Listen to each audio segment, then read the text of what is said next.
Hello, ladies and gentlemen, and welcome to episode 2 of Friday Nightmares podcast.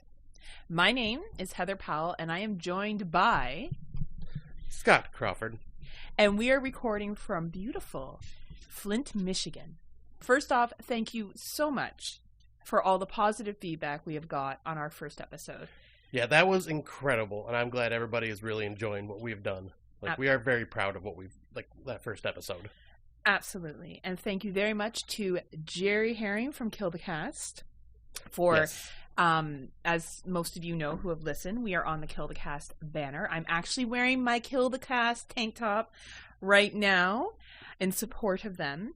So thank you so much, Jerry, for supporting us and for giving us this opportunity to be on the banner.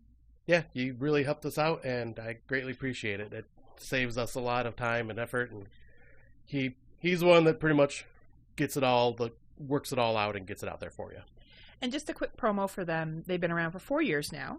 Yeah. And they had their 4-year anniversary in November, and they are currently in Atlanta, Georgia at Days of the Dead.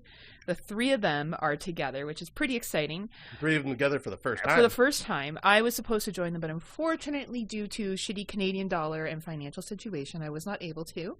But they have some awesome pictures, and they did a funny little video live last night with the 3 of them together, which was pretty awesome. So if you haven't checked out Kill the Cast, I really recommend listening to them. Some of my favorites are the Horror Coliseum. I know, Scott, you were on one of those. Yep, the Friday the 13th Part 5 versus Nightmare on Elm Street Part 5. That was a lot of fun. It was. You guys did a great job on that. Oh, thank you. And I've been on a couple of episodes as well. You can listen to them if you want to. I was on the Terrifier, Suicide Club, House of Wax, and their 4-year anniversary, which was super sweet. Yeah, and Cannibal Holocaust. Man, I've been on... Yeah, I've been on a lot for... That's what happens when you stalk people. They tend to let you on their show. Or you create new shows like us. Yeah, or you create new shows randomly through listening to people on that show. So, anyway, we just wanted to shout out Kill the Cast, especially Jerry and all the work he's put in. So, thank you. Yep, thank you, Benny. But yeah, speaking of conventions, since you weren't able to make it to Days of the Dead, I had offered up to, buy the ticket and have you come here to stay, and we go to the Astronomicon convention that I brought up on our last episode. Yeah, and it was awesome. I don't know how we want to talk about this. Do you want to go first on your experience, I guess, compared to other conventions? Maybe I'll talk about my first time. Yeah, because this is my second time going to this convention. It's wrestling, horror, pop culture type convention, but it seems to focus mainly on wrestling and horror. Mm-hmm. And we didn't decide to, go and talk to any guests this time around because, well, the one thing is they have definitely outgrown their venue. It was ridiculous. We couldn't even park in the convention center parking lot. We had to find Tim Hortons to park in the parking lot and walk a good 10 minutes to get there. And it's here in Michigan, so it's in the middle of winter and snow and wet slush everywhere. It's just outside of Detroit, right, Scott? Yeah. Yeah. And yeah, it was really packed. I'm happy to see that because it's only their 3rd year and they have already outgrown this venue, and that's impressive as hell. But that also made it so we didn't want to get in line for a lot of these guests because the lines were ridiculously long and they were confusing because everyone was kind of blending in with each other's lines, and so we just pretty much walked around and just checked out the vendors. And yeah, I know a lot of the vendors from going to the conventions around this area, so I stop and chat with them and just kind of look at their wares. And that's what I love to do when I go to these conventions, is support the craftsmen that, make these unique items and shirts and stuff like that, because they put a lot of hard time and work into it. And this is, for some, it is their full-time job. For some, it's just a part-time side gig. But it's fun to support indie artists of any form, especially when it's in the horror genre. And yeah, got to see a lot of cool cosplay and some just really neat stuff just all around. They even had a video game room upstairs where you could sit down and play video game consoles with friends, but that was packed, so we didn't bother. Yeah. Yeah, it was a really awesome experience. I've only been to one in Niagara Falls, and this is not to do a hit at that convention. I went to it back in 2017. But it was not like this. The vendors, there were maybe 10. Oh, wow. That would probably be generous. At that convention, I saw the car that was used in Christine. That was at the Flint Horror Con before. Yeah, so that was cool. I also saw King Harder. I didn't talk to him. Now, I should be clear. I am not like Scott where I feel comfortable walking up to celebrities. And it's not because I'm intimidated. I just feel like a loser because I don't know what to say. And I know there's people and podcasters that are able to just go up and have normal conversations. I know Kenneth talks about how he sat for an hour with one of the gentlemen, Derek. I don't know Derek's last name. That played Jason in Derek Mears. Derek Mears in the remake of Friday. And that's awesome. I know you have a friend, Randy, who used to do podcasts with Cemetery with, that is also very skilled at that. I am not. I feel like awkward. And I saw Brutus the Barber Beefcake for any of our wrestling fans that listen, and like he hasn't aged the best, but he's drinking a beer, which I thought was pretty awesome.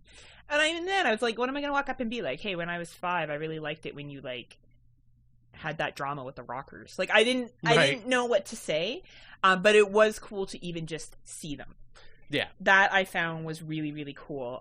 To see, oh my gosh, Tom Atkins. Yep, Tom Atkins just sitting there chilling, just sitting there, like, and just even overhearing them talk a little bit. I really dug it. The vendors were incredible. I'm going to post it to the page after this. But I bought this really awesome necklace. Actually, Scott helped me pick it out because I had my eye on it, and we walked around and we went back, and it was sick. So yeah, it's a pretty badass necklace. It's pretty sick. So I'm looking forward to sharing pictures of that. Yeah, the Twisted rap group was there.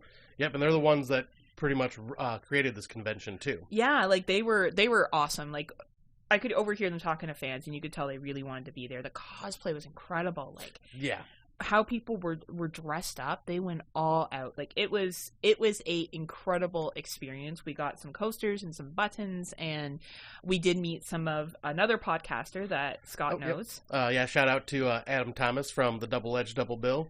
He's one of my good friends that I knew from the Horror News Radio days when he was on that show, and we always would meet up at Motor City Nightmares and meet up and get a drink and then just hang out for the rest of the day till he had to get going. And yep, I've been on his show with Thomas Mariani probably 4 times now, I think. And it's a great show. I recommend anybody check that show out. It's Double Edge, Double Bill. But yeah, we got to meet him. Unfortunately, he had to leave like right when we got there, so I only got to introduce him to Heather for a brief second, but it was still nice to at least get to see him and give him a hug and just chat for a second. Yeah, it was cool. And we probably would have hung out longer if he could have stayed. But even the time that we were there for, it was incredible. And the video game room upstairs was incredible. Yeah, they even had a Smash Brothers tournament going on, which was cool. Tournament going on. Like it was a lot of fun. And I got why conventions are so awesome. And as a lot of you know, I'm from Hamilton, Ontario, Canada, and I don't have a lot of friends near me that are into horror as much as I am. I definitely have friends that like horror movies and enjoy them, but definitely not to the same extent that Scott does. Right. So it means a lot for me to come out here and have that opportunity to actually go to these things and actually go to them with somebody who gets it. You know, that you can have in-depth conversations with about certain items that you see, and like all the Michael Myers masks were there, and for someone who understands that different masks were used in different movies, and to have a conversation about that. Like, I think that's something that is pretty awesome. Yeah, and that's why I love these conventions, because like you're in a community of people that are all this like-minded individuals, and yeah. I'm glad that I was able to at least take you out to that since you weren't able to make it to the big one out in Atlanta, like that. Because that's one I would love to see at some point, too. Because I've never been to those big-name conventions. Absolutely. So hopefully that will happen eventually. One day, Scott and I will maybe make it out to Chicago or Atlanta for Days of the Dead. We've kind of become like travel buddies and podcaster buddies living so close. It's been kind of a huge advantage. Right. You know, and being able to actually see each other. We don't see each other super often, but when we do, it's not that far of a drive, so it's quite doable. Right, exactly. And it's... And we're both like-minded individuals that actually get it, so we're pretty much on the same wavelength, and we know like how to have fun, I guess you could say. Yeah, we do have a good time together. We also, so to give you a funny story that happened. So we're leaving the convention, and we had to park across the street. So we're standing at the light, and it's one of these streets where you cross, and then there's like a little, I guess, standing in the middle. And Scott and I are just shooting the shit, talking about what we're going to do next. And I had my back to the road, and he was facing the road. And this truck came. And like the movies, a wall of slush, because we live in the north and it's been snowing, shot up and covered Scott. Like, Like, we're talking, like, he got bukkakied. Gary Hill. There was a bukkake on Scott. And I got it on the side of me, but oh my God, your new shirt. He had just bought a new shirt. Yeah, it was soaked through. My beard was completely soaked. My glasses were covered in slush. Like, if I didn't have glasses on, I probably would have been sprayed in the eyes with salt and slush. Mm-hmm. Like, I was just soaked from head to toe from the slush. It was the most coldest and shocking thing to happen that day. It really was. And, like, I didn't get hit as bad. I got hit kind of on the side because I was talking to him, and he was facing where the slush came from. Yeah, and I seen the truck hit it, and it, like, pretty much felt like slow motion because I just seen this wall of slush just slowly coming in the air, and I just couldn't react in time, and it just smacked me in the face. I'm pretty sure, and this is a busy road. We're talking like well, you can imagine if there's an area where you stand in the middle of the road to wait for light. Yeah, like, it's busy. So people must have seen, and it was a wall. Anyway, I was dying of laughter. I thought it was super funny. Scott eventually thought it was funny, but at the time he was not laughing as hard as I was. Yeah, I was more just going, son of a bitch. So then to deal with our sorrows, we went to Great Lakes Outlet Center, which, you know, this little Canadian, whenever she gets to walk around an American mall, by the way, which had a candy buffet, which I may share to our Facebook page too. Had nothing to do with horror, but it blew my mind that there was a candy buffet in the middle of this mall, and a carousel. Who puts a carousel in the middle of the mall? Welcome to America. Puts carousel in the middle of the mall. So yeah, it was a pretty solid day. Enjoyed it a lot. Yeah, and it's the largest mall in Michigan too. It's I think a mile around when you go, like, if you walk from end to end. Well, which we did. So yeah. And yeah, we played some arcade, had some fun there, and like, okay, so Scott and I are big nerds, and we like to go to the arcade. We went to one that was here in Schwartz Creek. Yep. It's considered Schwartz Creek, the one that we went to, right? Well, that would be Flint. Okay. We went to one in Flint. And then we went to this one, and it was like a mini David Buster's, for those of you who have been to David Buster's. And we played this air hockey game. So we have this Canada versus U.S. thing that we do. And Scott beat me last time. I almost didn't get across the border because of it. So it was Pac-Man.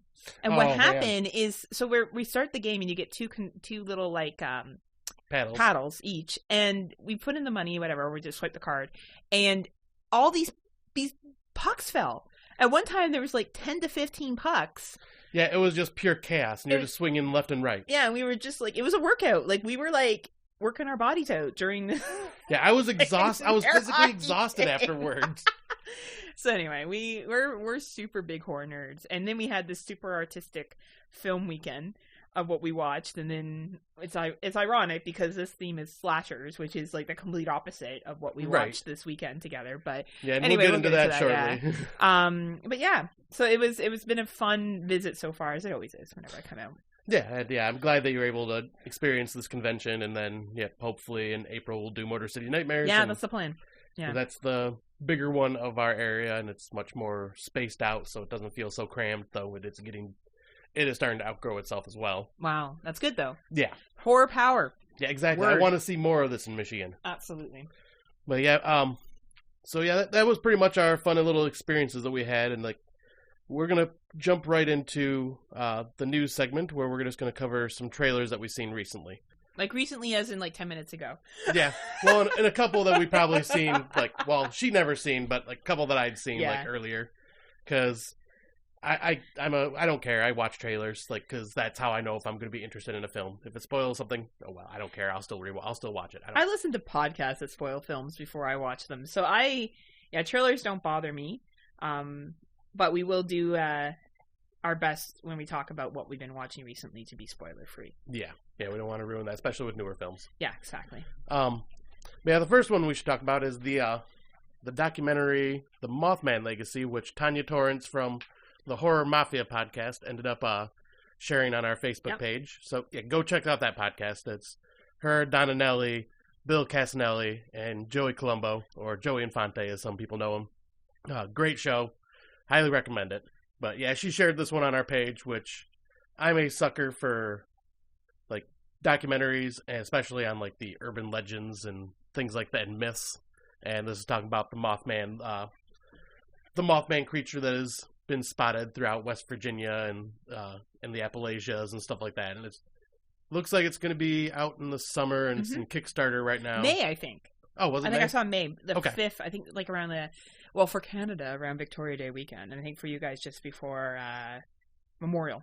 Oh, okay. Yeah.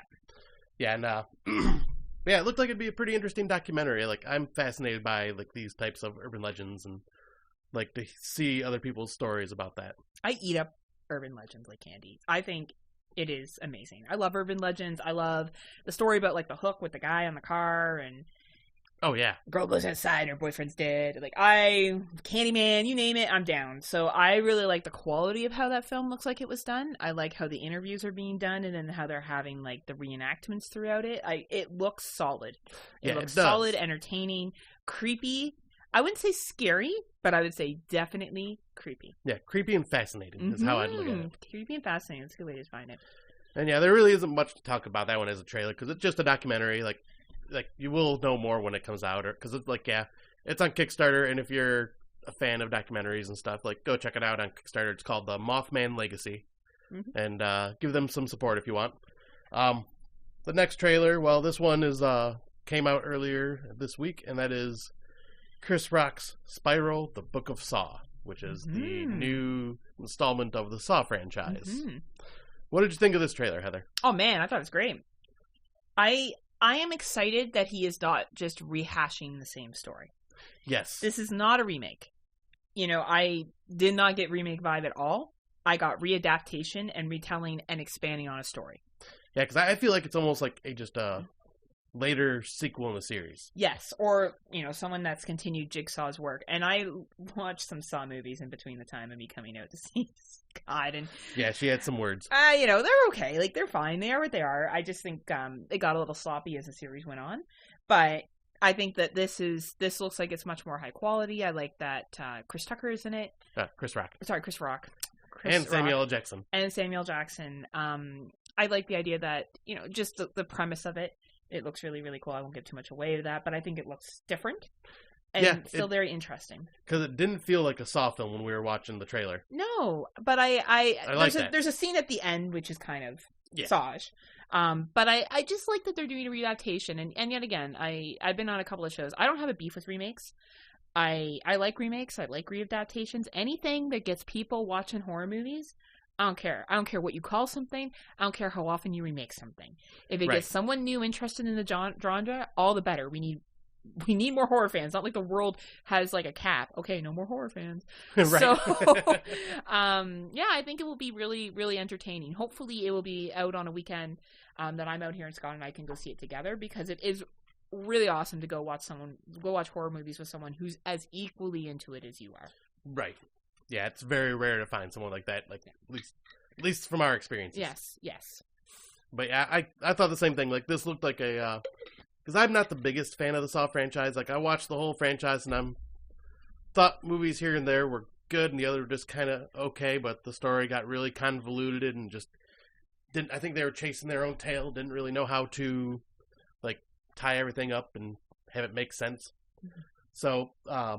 It's kind of nice to see that this is just kind of doing a different take. And it's like, like I said, it doesn't feel like a Saw film. Yeah, they show like a scene at the end that kind of could tie it in. Like I think it's just to let the main audience know, oh, this is a Saw movie. There'll be some human traps in it. Yeah, exactly. Yeah.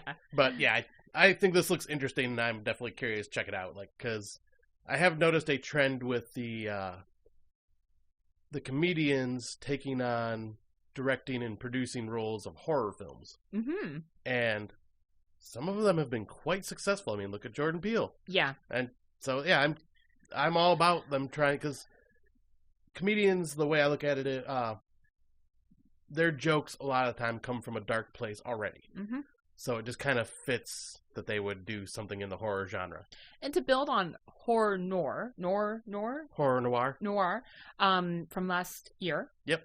Which is an excellent documentary on Shudder talking about African Americans or blacks, whatever, anyone that comes from a different culture than being white, basically getting into movies. I think it's nice to see that. I think it's nice to see an all African American cast doing a movie. Yeah. I think we need more of that. I think we need more of the Jordan Peeles. We need things from other viewpoints. Right. And I'm very impressed. And that's not obviously the big focus of this movie, and I'm not trying to make it a political thing. But I think it's nice to see. It's nice to see different cultures having their opportunity to star in a film, direct a film, write a film. We need more of that. And I'm really happy to see it happening. Oh, for sure. Yeah, it's very nice to have that diversity. Yeah, and the next trailer we ended up watching was Dead Sound by Uncorked Entertainment. Oh, good old Uncorked Entertainment. Yep, you never know what you're going to get with them. It could be something just... They're like the Blumhouse of low-budget independent. You know what I feel like they're like? When we were at the convention yesterday and there's that lady trying to sell the surprise bags for $10? Oh, yeah. Yeah, that's what it reminds me of. You're going to like get a surprise bag and you're either going to be like, oh man, there's some good stuff in here. You're going to be like, oh no, I don't know what this is and this is crappy. Like it's one way or another with Uncork, but bless their heart, they really do put efforts in. And out of the movies I've seen, their special effects are okay. Yeah. Like they don't go, and that, mind you, I've seen a handful, so I'm not, maybe there's listeners out there that have seen more films and like, Heather, you're completely wrong. Some of the special effects are really bad. Absolutely. For the ones that I've seen, I think they work with what they have. Like it's small sets, small casts, like not over the top stuff. Yep. Sometimes they try to overextend themselves, but it's not very often. And this trailer was recommended to us by Craig. Oh, yeah. Yep. Craig Wooten from the Talking Films Facebook page. Thanks, Craig. Yep. Just wanted to give you a shout out because you have been sharing a lot on our page, and that's awesome. And if you're fans of films in general, go to the Talking Films group and ask to be invited because it's a good community of people. I really like this film, though. This is right up my alley. I don't know if Craig knew that just because he's like realized what all I like, but it's totally my jam. Like, group of people, like there's some teenage, mid-adult angst going on there. It looks like there's going to be some sex, some drinking, which I'm all about. So, anyway, but no, it looks like it's going to be one of those typical, easy-to-watch horror films. And sometimes you need that. You just need something easy. Yeah, the plot looks a little predictable about what's going to happen. But you know what? That's okay. And we'll give a quick plot, but yeah, it's like basically these kids miss their boat to go across to this island. And it looked like it was a party boat or something. Yeah. So they were stuck in the town for a day, and they find someone that's willing to take them out onto the ocean to get to that island, and, well, things go poorly for them while they're on the boat. And that's about as far as I was going to go into that. But, yeah, it looked silly, but I'm also a fan of isolated horror, and what's more isolated than being on a small boat with a few people in the middle of an ocean? I started thinking of this song by The Lonely Island. I'm on a boat. Right, or I'm thinking... the implication that Dennis Reynolds from It's Always Sunny talks about, like, get a girl on a boat by herself out in the middle of the ocean, where's she gonna go? No, I'm not talking about actually doing anything, but it's the implication. I have no idea what you're talking about, but it sounds funny. Oh, it's hilarious. This is something you'll have to show me after we're done recording. Yeah, I'll have to, because my God. Anyways. We digress.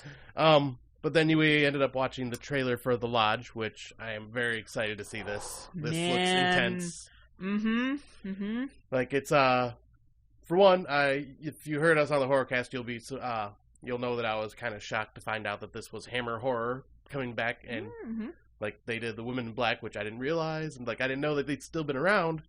But wow, this looks incredible. Looks like a cult suicide type deal happens, and then this weird, crazy stuff is happening in this lodge where they can't escape. And for those of you who don't like trailers, I would say that this trailer doesn't give that much away. Yes, they go to a lodge. Okay, like the title of the film is Lodge, so when we put together that they're going to a lodge, but overall, and obviously it is a mind bend. But man, some of the scenes that they showed in there, and it's that subtle creepiness, which we did see in a movie that we saw on Friday night together. Yes, we did. Which is really, really entertaining. But yet again, this is a movie you got to be in the mood for. Yeah. And it reminds me of Heredity, Midsommar, Hansel. I always get this wrong. Gretel? Gretel and Hansel. Gretel and Hansel. I always want to reverse it. You got to be in the mood for that stuff. But I'm excited. I'm excited for it. Yeah, this one, I guess it's supposed to be out sometime this month. Though it looks like it's the limited run theaters, and like It's nowhere in Michigan. Like and I've seen we're the in theaters. Ontario. Yeah, we're in Ontario. I know, but it's pretty much like New York, California, like Venom. Venom. So Jerry Venom, of course, will see Venom it and will rub see it in. it and tell everybody about it. Yeah, and we'll all hate him for it. Mr. I live in LA. I get all the special screenings. No kidding, huh? But then this movie looks really freaking cool, and it seems like my type of horror film. Yeah, I think I would like it too, actually. And Scott and I sometimes differ on movies like this, but I think this is one that both of us are going to enjoy. Yeah, and speaking of that, I think the next one too is something we'll both enjoy, and that's Antlers. Oh man, yeah. Holy crap! This one, like I remember seeing a trailer for this probably 2 years ago. Yeah, me too. And I was like, "Oh, this looks awesome," and then I just forgot about it. And now it's finally coming out, and my God, is this like they had a final trailer that we ended up watching, and shit, this looks creepy as hell, and it looks like it does not hold back on the violence and just the creepiness, and it definitely looks like it's got some type of creature in it that looks pretty lanky, like a pumpkin head type. Yeah. And it's another urban legend type story. Very much folklore. An urban legend. Very much, I would say, a build movie. Like, I think it's going to have a peak at the beginning, and then it's going to build as it goes on. Yep. I would say if you like trailers, we probably said too much already, but that's okay. I would not watch the trailer. I think, sorry, if you don't watch trailers, don't watch the trailer. Yeah. Because I think the trailer gives a lot away for people who don't like trailers. Yes. I don't think if you enjoy trailers and it doesn't bother you. Spoilers. Like, honestly, like, I think yet again, the movie kind of like, when it says antlers, you can kind of assume what could be going on in it. But yeah, I would say that the trailer gives a lot of the movie. Not as bad as Pet Sematary. But I would say that it's up there. Like, there's probably going to be certain scenes that they probably won't be as scary if you watch the trailer, if you go see the movie. But that, for Scott and I, doesn't take it away. We will still definitely go see it. Right, exactly. So. It's something, because, we don't care about spoilers, and it's for us more the ride to that spoiler. Even if we get something spoiled, it's like, it's more the ride and how it's crafted. And there's a child actor in it. And I gotta say, like, even after watching Hansel and Gretel, or Gretel and Hansel. Gretel and Hansel. I'm really impressed with child actors, man. There's been some good ones lately. They are really stepping it up, and I think it's hard to be a child actor, and they are, I don't know, the kids I'm seeing in films recently, like, they're doing really well. Yeah, I am, because usually when especially in the last 10 years or so, it's like, oh, there's this child actor. Oh, gosh, it's going to be rough to sit through, because, child actors, they're children. It's tough. But no, some of these child actors, they've been really impressive. Yeah, they really have been. And I think it really showcased that. Yeah. And, speaking of that, like, in the Lodge trailer, you see that the kid that played Bill from It is actually in that. So it looks like pretty much all the kids from It are, They're getting work. Yep, they're getting work somewhere. We're just, because, Eddie was in Shazam. Yep. And I think the only one we're missing now is Ben and... crap, what's his name? Stan. Yeah. They're the only two I haven't seen in other films yet. Yeah, they're the only two. But, yeah, so good on you kids. You guys are doing a great job. And absolutely. And, speaking of Gretel and Hansel, might as well jump into what we've been watching. I went to an American theater, guys. Very exciting. First time experience. It came out Friday night. And Scott and I went to, what was the name of the theater? It was called NCG Trillium. NCG Trillium. Is that a Michigan chain? I'm not sure, actually. I just know it's NCG Movies. Like, it's like that's the name, like, kind of like Cinemark and AMC type. Okay. And it was amazing. We got a bucket of popcorn, which was epic. Let me just tell you that much. The seats were pretty comfy. But our theater going experience wasn't... something to be desired. And we won't spoil the movie. First of all, I liked the movie more than Scott. So maybe we should talk about that. Because we didn't think it was going to be that way. Yeah, this came from Osgood Perkins, who I'm a huge fan of his movie Black Coat's Daughter. And so I had high expectations, but I started tempering them a bit. But then I started hearing everybody in our podcast community just like, oh my God, this movie's amazing. So I was like, my hype levels shot back up again. And I'm like, all right, cool, this is going to be great. And I'm like, this is totally not going to be a Heather film, but this is going to be great for me. And, I went into it, and yeah, it was well directed, well acted, beautifully shot, great score, great atmosphere. It just, for me, it drug. Like, it was an hour and a half long movie, but it almost felt like 2.5 hours long to me. It just, like, it started off at a decent pace in the beginning, and I think it's just somewhere in the middle. It just goes to a slog for me, and it took me out of the film. And it was hard for me to get back into it, and then I won't get into details about one of my other little minor complaints, but it was having to do with magic. Yes. And yeah, I think all in all, I gave it like a 7 out of 10. So it's, a good movie, but it just wasn't what I was hoping for. And I can't remember what I gave it now, but I think I think you were an 8 out of 10. Yeah, I think I moved it to an 8.5 for me, and it might even move up to a 9 for me, which is weird. Yeah, because this is not the type of film that we expected you to like. But what I really enjoyed in it was there's some dialogue between two female characters, and it's an older female and a younger female, and some of the dialogue that they talked about in sense of becoming a woman and women's roles, and maybe other people would have picked up on that, but I certainly did. And to me, that really won the movie over for me. The dialogue, even between the brother and sister, was just very well done. The casting they did for this, there is really 3 main actors. Yeah. There's a couple other side actors throughout it, but there's 3. And some of the scenes, there's just 2 that commute the most, and it's the 2 female ones. And man, were they good. Oh, yeah. Man, were they good. And the dialogue and the delivery of it. But... And I don't know how to make a new rating, but I think we need to make a new rating in society called artistic films. And the reason why I say that is not because I want to make it elitist, but there were some young people in this theater. When I say young people, there was probably a group of 16-year-old ladies with their 16-year-old friends, male friends, and maybe even younger. And then it was PG-13. It was PG-13, and then there were probably the boys that were behind them were probably 13, and they talked, and they were making noise. And at the end of it, they talked about how much they hated the film and how much it was boring. And you know what? At 13 or 16, most 13 or 16-year-olds would think it's boring. Now, it's not their type of... It's not a film for them. No, and now maybe there's a 13 and 16-year-old out there that would. I am not at all painting all 13 and 16-year-olds the same. But this was a slow burn. It had a lot of dialogue in it. It had a lot of dialogue that was Old English that you really had to try to follow. The filming was very abstract how it was filmed. This was not a fast-paced movie. No, it was not. Like I said, it drugged for me like a snail's crawl. And I'm a 38-year-old male horror fan that loves slow burns. And when I say something's dragging, imagine what 13-year-olds, 15-year-olds, 16-year-olds with the attention span of a gnat will feel on this film. Absolutely. And I feel like the dialogue between the 2 females made a lot more sense to me being in my 30s and experiencing what I have experienced to this point. Like, they refer to one point, the older female says to the younger female something about her becoming property of a man and her use of that. And I really think back to how that's still very relevant if we look at marriage in our society and how women are considered more valuable if they're married. Yeah. So, like, for me, I really dug into that.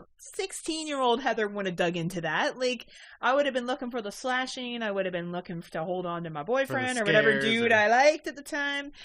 Maybe making out in the theater. Like, that's probably what I would have been doing at 16, not sitting through a movie like this. So I sometimes wonder with films like this, because it did affect my enjoyment of it. Like, and then we had people in front of us talking. I felt like everyone in the movie theater was talking, but Scott and I. Yeah.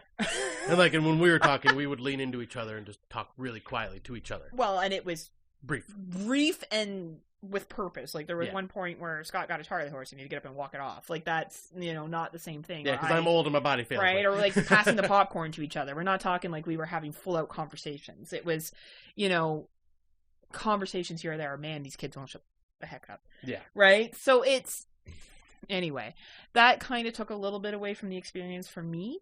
But I think overall, I would recommend this film. I think if you like Heredity, Midsommar, Black Coat's Daughter, would you agree that you would like this? Yeah, I don't know if you would like it, but I would agree that you should at least give it a shot. Because, like I said, those are all films I love, and this didn't hit with me. I'm not sure why exactly. Because on our ride home from the theater, it took me how long to kind of even spit out the words on why I just wasn't into it. Well, I think if we were doing spoilers, you could explain a little bit more, but we're not. Yeah. Like, you have some good reasons why you didn't enjoy it as much. And like I said, it's still a 7 out of 10. Still a good movie. And I would recommend people check it out. Just, something for me just didn't connect the way I wanted it to. Yeah. But all in all, still, it's until we come up to the next film, but one of the better films of 2020 so far for horror. Absolutely. And speaking of that, I guess we should jump into the next film we ended up watching last night, Color Out of Space. Lovecraft! Directed by Richard Stanley, starring good old Nick Cage. Good old Nick Cage. Good old Lovecraft story. Good old Lovecraft. Which is something Heather loves. Love Lovecraft. Can't get enough of it. Watch it all the time. Every day. All day. Notice the sarcasm. Well, why don't you go first to talk about it? All right. Well, I'm a huge Lovecraftian fan. I love Lovecraftian horror of all sorts. Like, there's a film that's just like, even just touches briefly on Lovecraft like themes. I'm like, yep, I'm marked for that. And this film hit pretty much every stinking note that I needed for like this to happen. I watched a trailer about a year ago, and I was like, wow, this looks bizarre, crazy, and pretty. That's all I need. All right, I'll wait till it comes out. And it was exactly that. Bizarre, crazy, pretty, Nick Cage off the fucking chain.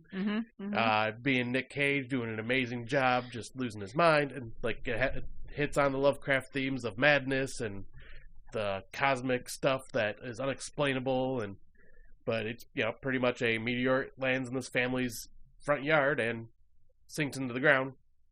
And weird stuff starts happening. And shit goes down. And my God, does it go down. Yep. And yeah, I can't even talk about this film because there's just too much that would spoil, but this movie blew my mind. Like, it's going to be 9.5 out of 10 for me. It's right. It's going to be in the top 10 of the year for sure. Like, I don't think I can, unless the rest of the year ends up blowing my freaking mind like this, it's going to be hard to knock it out of that. It's funny, Scott said that last night when we finished watching. He's like, oh, for sure my top 10. And I said, it's still early. It's only February. Let's not get too excited. But it probably will be in the top 10. It won't be. Yeah, because I'm just looking back at the past couple years of my top 10 lists, and usually my lists start with 8.5s.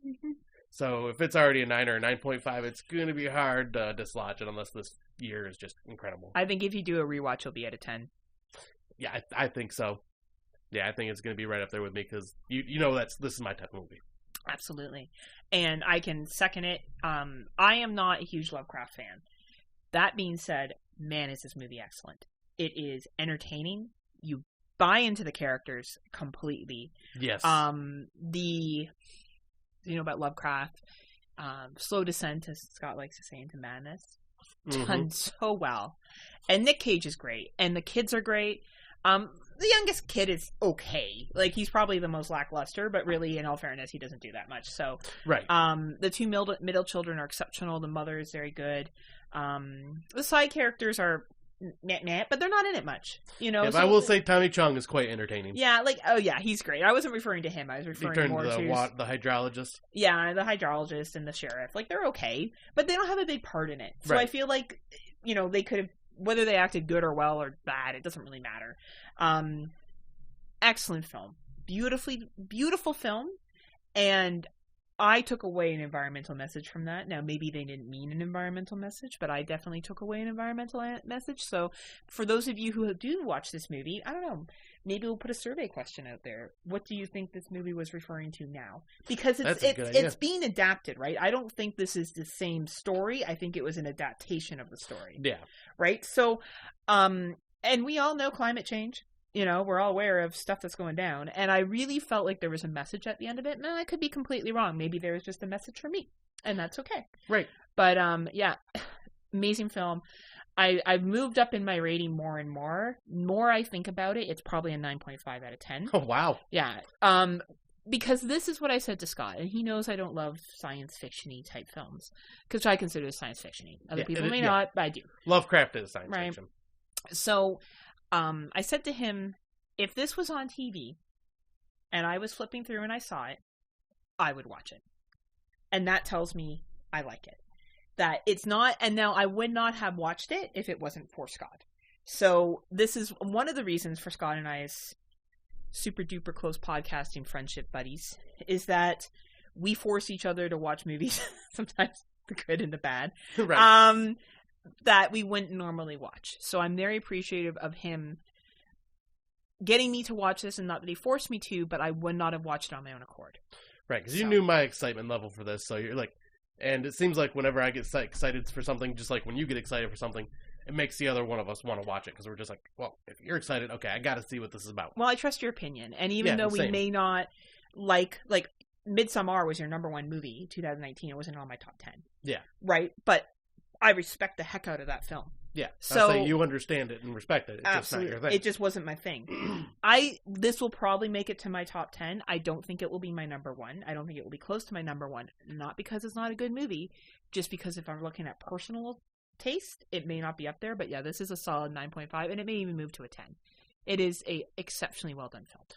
Yeah, and this one for me, I wouldn't say number one because I don't know what the heck's going to be coming out this year, but I would say I could see this staying in my top 5. Mm-hmm. Just because of the rating and just like being a Lovecraft fan that I am. And yeah, 2020 off to a fairly good start with us. Like, we've only watched, 4 Well, we watched films? The Marshes, which was not... Yeah, we might as well just jump into that. That was okay. Yeah, it was a Shudder exclusive. It was... It kind of reminded me of Jeepers Creepers. Yeah, Jeepers Creepers meets, what was that movie? Wolf Creek. Yeah. Yeah, it was like a hybrid. Yeah, and it was okay. It had some moments that I really enjoyed, but then there were some moments that were just like, why is this here? Mm-hmm. And I don't know, like, I think originally I gave it like a 6.5 or 7 out of 10, but I think as I went on, like, thinking about it, my score is lowered to more like a 5.56. Yeah, I think mine's a 6. And that's probably being generous. Yeah. Yeah. It was okay. It was worth a watch. Yeah, like there's worse things we've watched, as we will get to. Yeah, we will be getting to that shortly. And then should we mention My Valentine? Yeah, I'll say, Heather doesn't have Hulu, so I'm going to start introducing her to the Into the Dark Hulu series. That's once a month holiday-themed horror film will be released by Blumhouse. And it's kind of like an anthology series, so yeah, like, there's a January one, which is like based on New Year's, and then there's the one that we watched yesterday called My Valentine, which is based on Valentine's. And yeah, this one, like, how did you call it? Bubblegum horror. Yes, this is like Blumhouse's bubblegum horror. It's just something to sit back. You don't have to really think about it too much. Just fun to just enjoy the ride. Like, we finished Color Out of Space, and we watched that, and it was a nice, like, cleansing your palate. It was like, I just need something fluffy that's not gonna bother me, and this is fluffy fun. Like, and what I like about this film is simple set. Yep, it was all in one plot.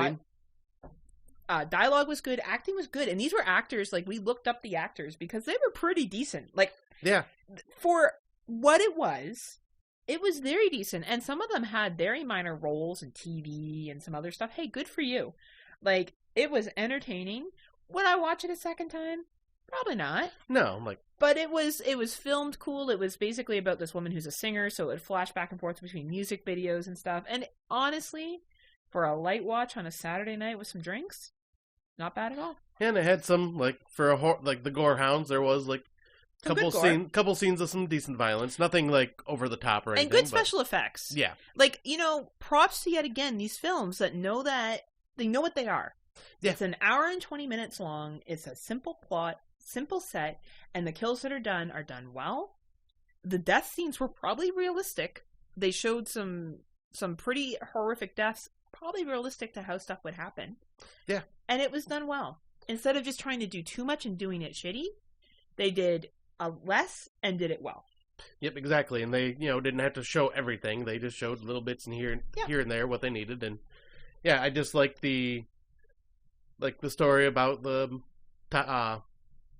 toxicity of relationships and things like that too. Like, because I've a lot of us have been through that, so we understand. And it was relatable on a couple levels. It was very relatable. I came out of an abusive relationship. I don't mind sharing that. And there was one of the gentlemen that was in this. Well, I shouldn't really call him a gentleman. That's probably being over. Yeah. Was very abusive, and I've heard those phrases used. So, and I thought the female's reaction that was being abused was very legit. Like it actually talked about abuse.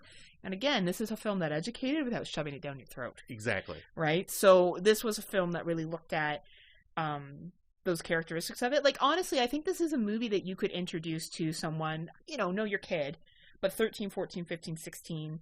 And I think for females, there was a good message in it, to be honest with you. For young ladies, I think that learning of what behavior comes across as love, it's not love. And not to get too heavy here, but there was definitely some stuff in there that I think women could pull away from and take that.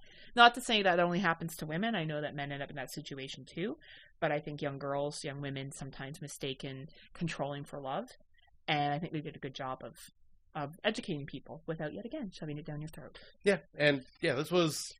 Because reading the description, I'm going, okay, this could be really bad. Like, because when I read the description, the synopsis for it, I'm going...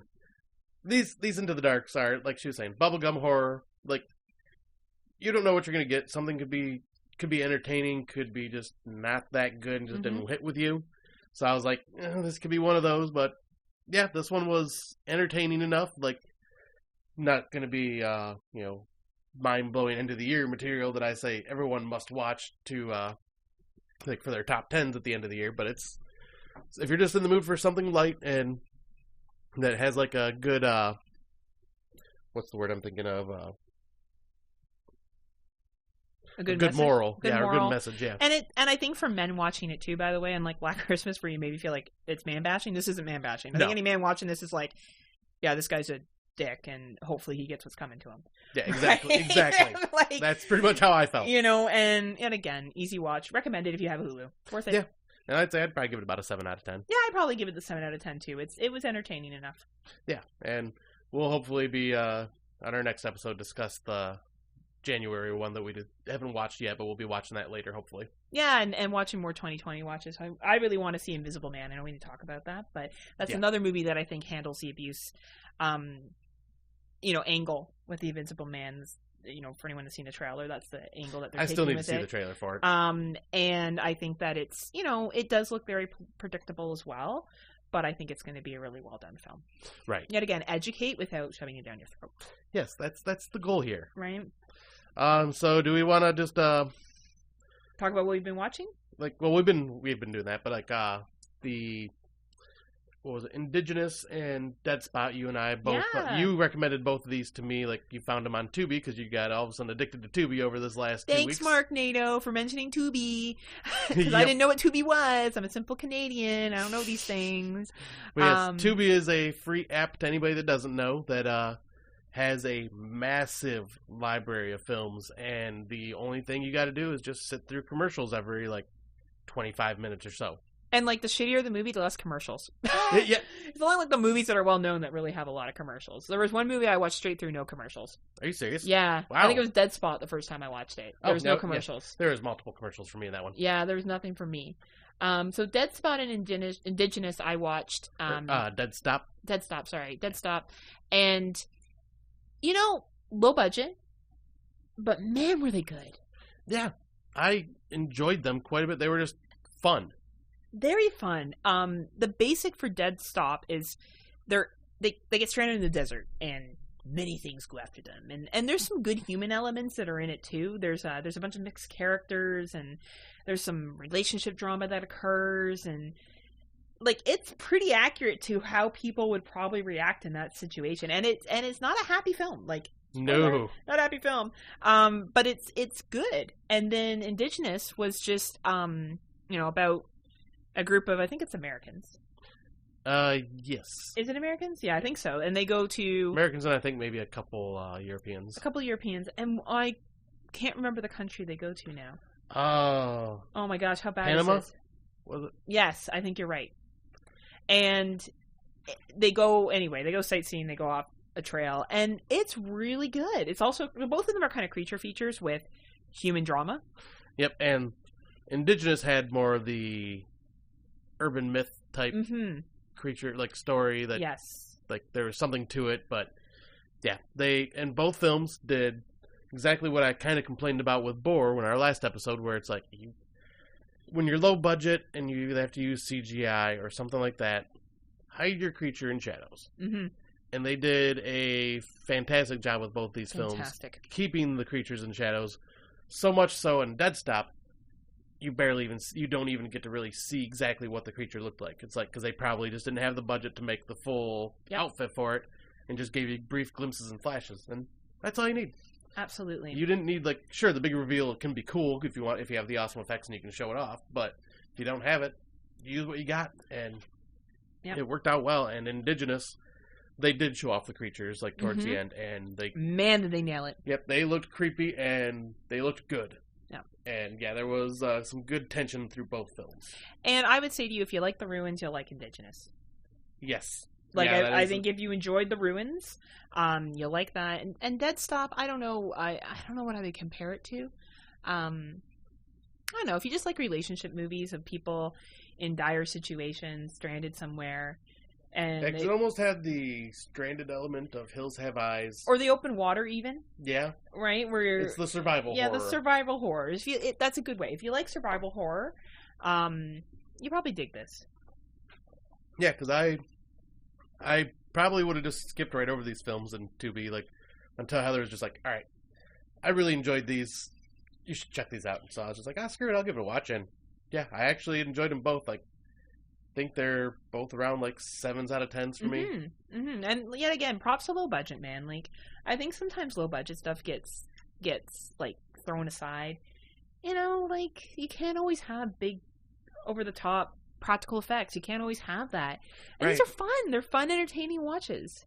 Yeah, exactly. That's what it was. Just kind of turn your brain off. Just have some fun. Not like some serious films. Like Dead Stop had more of a serious theme to it. Mm-hmm.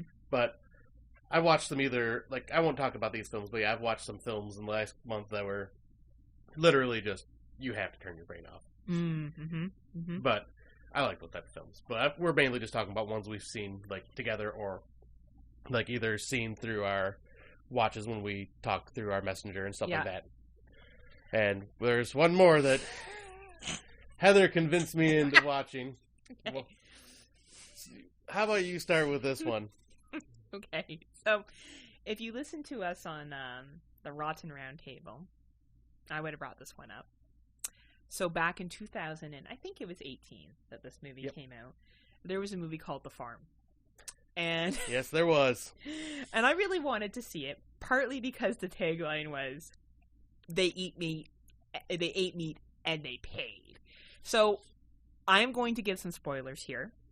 If you have not seen The Farm, and for some reason you really want to see it, you may want to skip over this. I'm not going to spoil the ending and tell you what happened there, but I'll probably give enough that I'll give away a lot of stuff from this glorious movie, so you've been warned. This movie is basically, in a nutshell, about people treating humans like they're farm animals and farming them for their meat.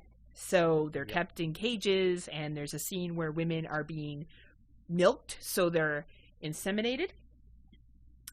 And even as I talk about it, it sounds ridiculous. And they're milked, and and I guess the males are kept in cages, and I guess the idea is that they get semen from the males. I don't even know exactly what happens to the males, but I guess they're used as boars until they're no longer useful, and then they're killed. And the reason why I wanted to see this movie is because, as I'm sure you've all figured out if you listen to this podcast or follow my page, I am a political person. I'm very much like classism, climate change, all that stuff, and I have a lot of respect for people that are vegan.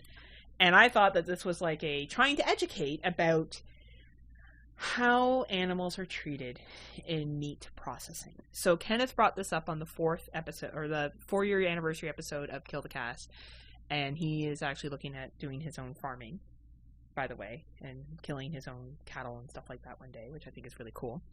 But because animals are not treated well. Yeah. This is where I turn a blind eye, and I have no problem admitting it. I eat meat. We had bacon today. For example, we had beef last night because Scott made us tacos. And I turn it off and I pretend like it doesn't bother me and I pretend like I don't know. But I am well aware of the fact that animals are treated poorly. Even on my drive down to Michigan, I drove by a pig truck. And it's very cold up here right now in Canada and Michigan. And these piggies are outside. They're going against the air. They're cold. I get it. Animals are treated like crap. And I thought this film was trying to educate people about that. I thought this was a way of trying to like, hey, look how these humans are being treated. Why do we think it's okay for animals to be treated this way? But it didn't really go that way. Nope. It had a wonderful concept that when you described it to me as you're watching it going, oh my God, this is... You need to see this. I'm like, I like the idea. I got to see this. And it was unfortunately just poorly executed.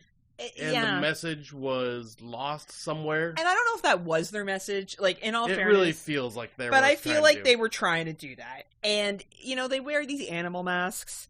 And I get that. They're silent. Yep, the animals are killing the humans. Right. And it's doing the revenge type deal. And they carry them around in cages across the compound. And they have a catering business where they feed other people with the humans that they harvest. But there's a scene, and this is a spoiler, where a baby is killed, and it is ridiculous. Like, it doesn't even look like a real baby. It looks like they threw a Cabbage Patch doll across the room. Yeah. And, like, you know, that's, yet again, if you're gonna do kills, do them right. Like, this was an opportunity to really have some emotional buy-in to the characters, to really explore the meat industry, for them to explain, like, this is how you treated cows, now you know what it's like. You need to suffer. Like, there could have been so many ways that they could have made this better, but it was non-gory, non-suspenseful, boring. And the ending, like, you didn't even care what happened to anybody. Like, you weren't affected at all. Like, if they had, like, the ability to add gore, this could have been more entertaining for me. Because I looked at this going, well, this whole concept, like, it's the killing and slaughtering of humans for meat. So, this could be gory and over the top and silly and have a message behind it. And it failed on all those levels. The one thing that I keep going back to, and I bitch about every time about this film, is the terrible sound quality. Yeah, the sound was bad. It was bad. Like, you had background music that was drowning out your character's dialogue, which is not good. Yeah. You cannot do that.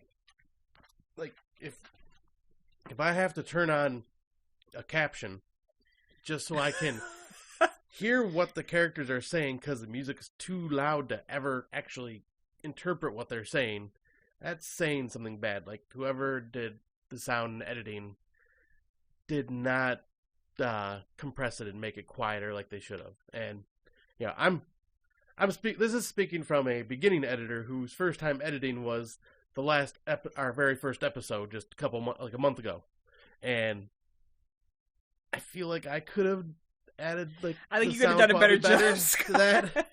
Like, I don't know, like I just don't know how they could have had that slip by. Yeah, I agree with you, and I think the one part that I find funny, and again, this is a spoiler. There's a part where, like, this chick leaves her boyfriend and, like, totally pieces out on him. Like, they're being chased, and he trips and falls, and she's like, all right, bye. Yeah, I'm out. And then he's dead. And I was like, and that's what I mean. Like, he just didn't feel for the characters. Yeah, and he even came and saved her. And he saved her, and she was all like, peace. I would even go back for Scott. I've known him for 3 months, and I wouldn't leave him like right. This girl, like this dude. But anyway, I gave it, a 2? Out of 10? Yeah, I think I was right around there, like a 2 and a 2.5, somewhere around there. Like, it was just a rough watch. And I'm not going to go as far, because I pride myself on trying to say movies that I'm not going to say it sucks and it's horrible. No. I'm just going to say that I think they tried. And we were at the convention yesterday, and there was someone with one of the farm masks, and I was like, hey, Scott, look. They must have liked the film. So, like, this may work for some people, absolutely. I just felt like they could have done more. Yep. Good intention, poor execution. Yep, the only bash I will say is that sound design. But the movie itself, I just say, was a missed message. Yes. Like, they had a good opportunity to do something, and what we expected just wasn't there. Yeah, that's a good way to describe it.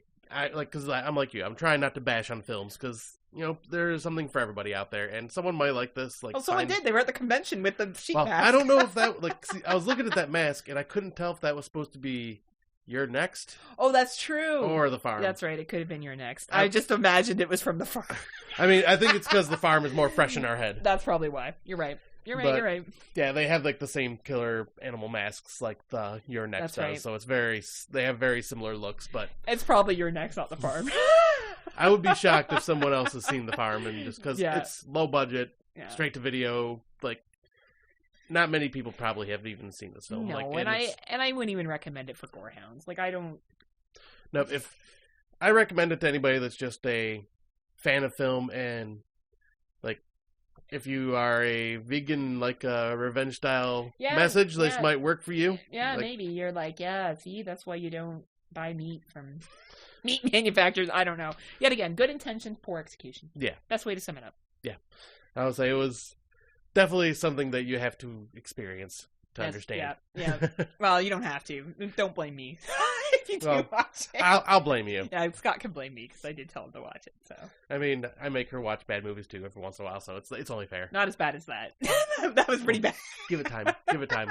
We are on It's Not Horror, okay? That's Give true. It time. Good point. Good point. But yeah, I think that's the end of what we've been watching. I guess we can jump into our main topic, which is slashers, the history, the design, assumptions, and the impact.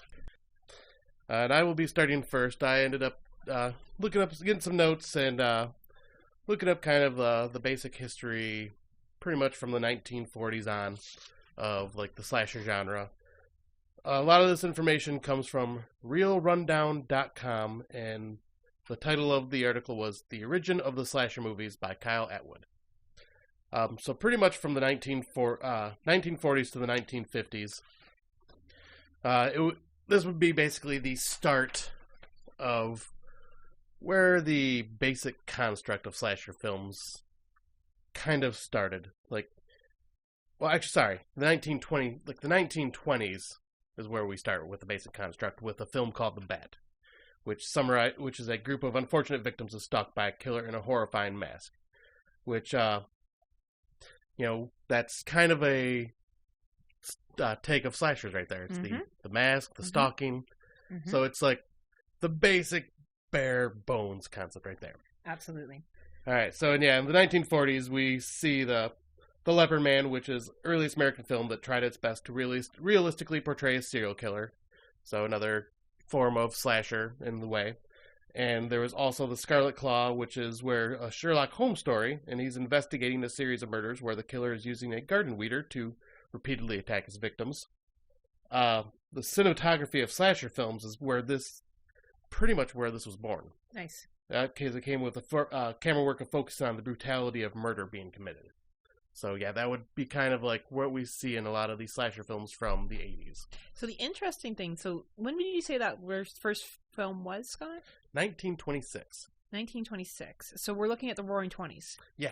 So this is just on the cusp of the Depression. And I don't think there was any tie into that, but I just think it's interesting that probably people would have had the money to go to the theaters and start seeing these films. So it's interesting they came out at that time. In the Depression, I will say there's the theater during the Depression was booming. Was it? Yeah, because people needed an escape from their realities. Well, we'll be getting into that later, absolutely. Yes. Yeah. Film is the escape, is it not? Oh, it is very much so. And, but yes, there is one more film that was also brought in during the 40s that was And Then There Were None, which was released in 1945. This film centered around 8 different people who are systematically killed off. Not without reason, however. The victims of And There Were None all are being punished for various secret sins that they had committed. Another little tie into what slashers kind of became. Absolutely. And then, of course, we get in the 60s where, one of the more popular films of all time, Alfred Hitchcock's Psycho, came to be. And that gave us, the visuals that sparked controversy at the time of its release, including the brutality, the murder, and the sexuality, and the first-person view of the slasher. Yep. Though I wouldn't really technically call this a slasher film, but this is definitely where slashers started all these films. None of these were considered truly slashers. They were where they started taking bits and pieces of these films and implementing them into what we would know as slashers. Absolutely, yeah. Especially in the Golden Age. Yep. And in 1960, there was also another release of a overlooked film that I briefly brought up in my last article from our first episode, Peeping Tom, which also had been considered kind of like a modern, or a ancestor of the modern slasher. It tells the story of a serial killer who is obsessed with recording the deaths of his victim on camera. So we not only see the birth of more brutal scenes here, but we also find the origin of the splatter cinema, which is where Herschel Gordon Lewis kind of becomes popular, which I will talk about briefly in a second. But then in splatter cinema was born in 1961. It was the homicidal, which is more brutal and gory and less censorship overall. This is before a lot of the censors came in and cut films and forced them to, especially the MPAA. Well, the liberation of the 60s, right? We got Woodstock and everything else going on there, too, so why not? Yep, and a lot of free-spirited people. Free spirit, free love. Freedom of speech. Mm-hmm. Mm-hmm. And freedom of art. Yep. And then there was also A House That Screamed, which was released in Spain, which essentially featured all the basic tropes of horror films of this time, but had a hand in setting the framework for campus-based slasher films. Which, yeah, there are plenty of those, especially when we get to the 80s. Sure are. But then, in the 70s is when the godfather of gore, Herschel Gordon Lewis, came out. He's known for, just pretty much showing the most violent things on screen that he possibly could. Yes, they were low budget and it looked fake as hell, but at the time, it freaked people out. So we have, Wizard of Gore and, what was the name of his, Blood Feast, and movies like that. Yeah. He showed violence, and it was nasty looking for its time. Yeah, and it was in color, so it really was striking to the visuals. And then that gave birth to much more violent splatter films that kept going from there on. And they would, and a lot of the slashers would adopt some of the style of this violence, not nearly as extreme for the most part, but carry the tone way through the early 70s. Mm-hmm. And then mid-70s is pretty much when the Grindhouse era began, and this is where we get a lot of the films where the genre hits adolescence and went spiraling into adulthood. Yep. And this is where we see stuff like Last House on the Left and Texas Chainsaw Massacre. Mm-hmm. And it's got that gritty, realistic feel to it, but obviously Texas Chainsaw Massacre is what we would call the proto-slasher. Because it is pretty much the prototype to what slashers would become with, the feel. It was one of those films that, with Texas Chainsaw Massacre, it always feels like a nastier film than it truly is. You would expect it to be, you watch it, and then everyone's like, so how was... Oh, man, that movie is violent as hell. But then you watch it, there's little to no blood on the screen at all. Though it feels dirty. I feel like I need a shower after I watch that movie. Yes. I don't know. I hear what you're saying. And the original Texas Chainsaw Massacre, I don't know if it's because it's filmed in the 70s or how they're dressed or how that house is. They do a good job of making that house look disgusting. Yeah, well, and the movie was filmed in 100-something degree weather. Yeah, you can feel the humidity. Yeah, everything was just nasty. Yeah, and it's gross. Yeah. No, I don't mean gross in a bad way. I don't mean a gross film. But yeah, you're right. It does seem more intense than it actually is. Yeah, there's something that... Yeah, there's just something about it. Yeah, it's one of those few films that I can say that about, where it's just I picture in my head it just being extremely violent and this and that and gross, and no, it's just nasty and gross, sweaty gross. Maybe because it feels like it was filmed on a camcorder. Yeah. And it feels like a home movie. Yeah. And you just, obviously it's more quality than a home movie. I don't want anyone getting uppity about that comment. But, maybe that's why you feel dirty afterwards. Yeah, exactly. I don't know. It's very unique how that film very ended up unique being. Film. Yeah. And during this time though, it was mixing itself up with violence, controversy, suspense, and even adopting a better method of storytelling. And that's pretty much when the Texas Chainsaw Massacre came in, because that's when the story started becoming a lot more important to the plot. Mm-hmm. Obviously, as we go on, some of those things forego the story and just kind of go with the basic tropes of slashers, but But yes, and then, 78 is obviously where the slasher genre truly took hold, and that is John Carpenter's Halloween. Yes. Like, we don't need to go into detail about this film. It was low budget, but it did everything that the slasher genre became. The stalking, the hiding in shadows, the first-person point of view shots, the not knowing who the killer is, being a masked killer, stalking women. Sexuality, yes, conservatism, sexuality. How you survive. Whether you love Halloween, hate Halloween, indifferent on Halloween, I think as a horror fan, you have to respect what John Carpenter did at the time. Now, I say you have to, obviously. You don't have to do anything you don't want to. But it is a monumental film at that time. And I think if it was released now, people would hate it, generally speaking. Yeah, because it's a bit slow for the modern audience. Right. For us, like, it's tension building. Yeah, and for people that really like horror slasher movies, it's really great. But even the slasher piece, there was a plot to that. You felt for the young ladies that were in it. You even felt a little bit for the boyfriends, though they were kind of douchebags. They weren't super awesome guys, like not like any of them were. But the ladies you definitely felt sorry for, and especially Jamie Lee Curtis's character. And you cared about when she's on that door banging to get in and Michael Myers is coming up.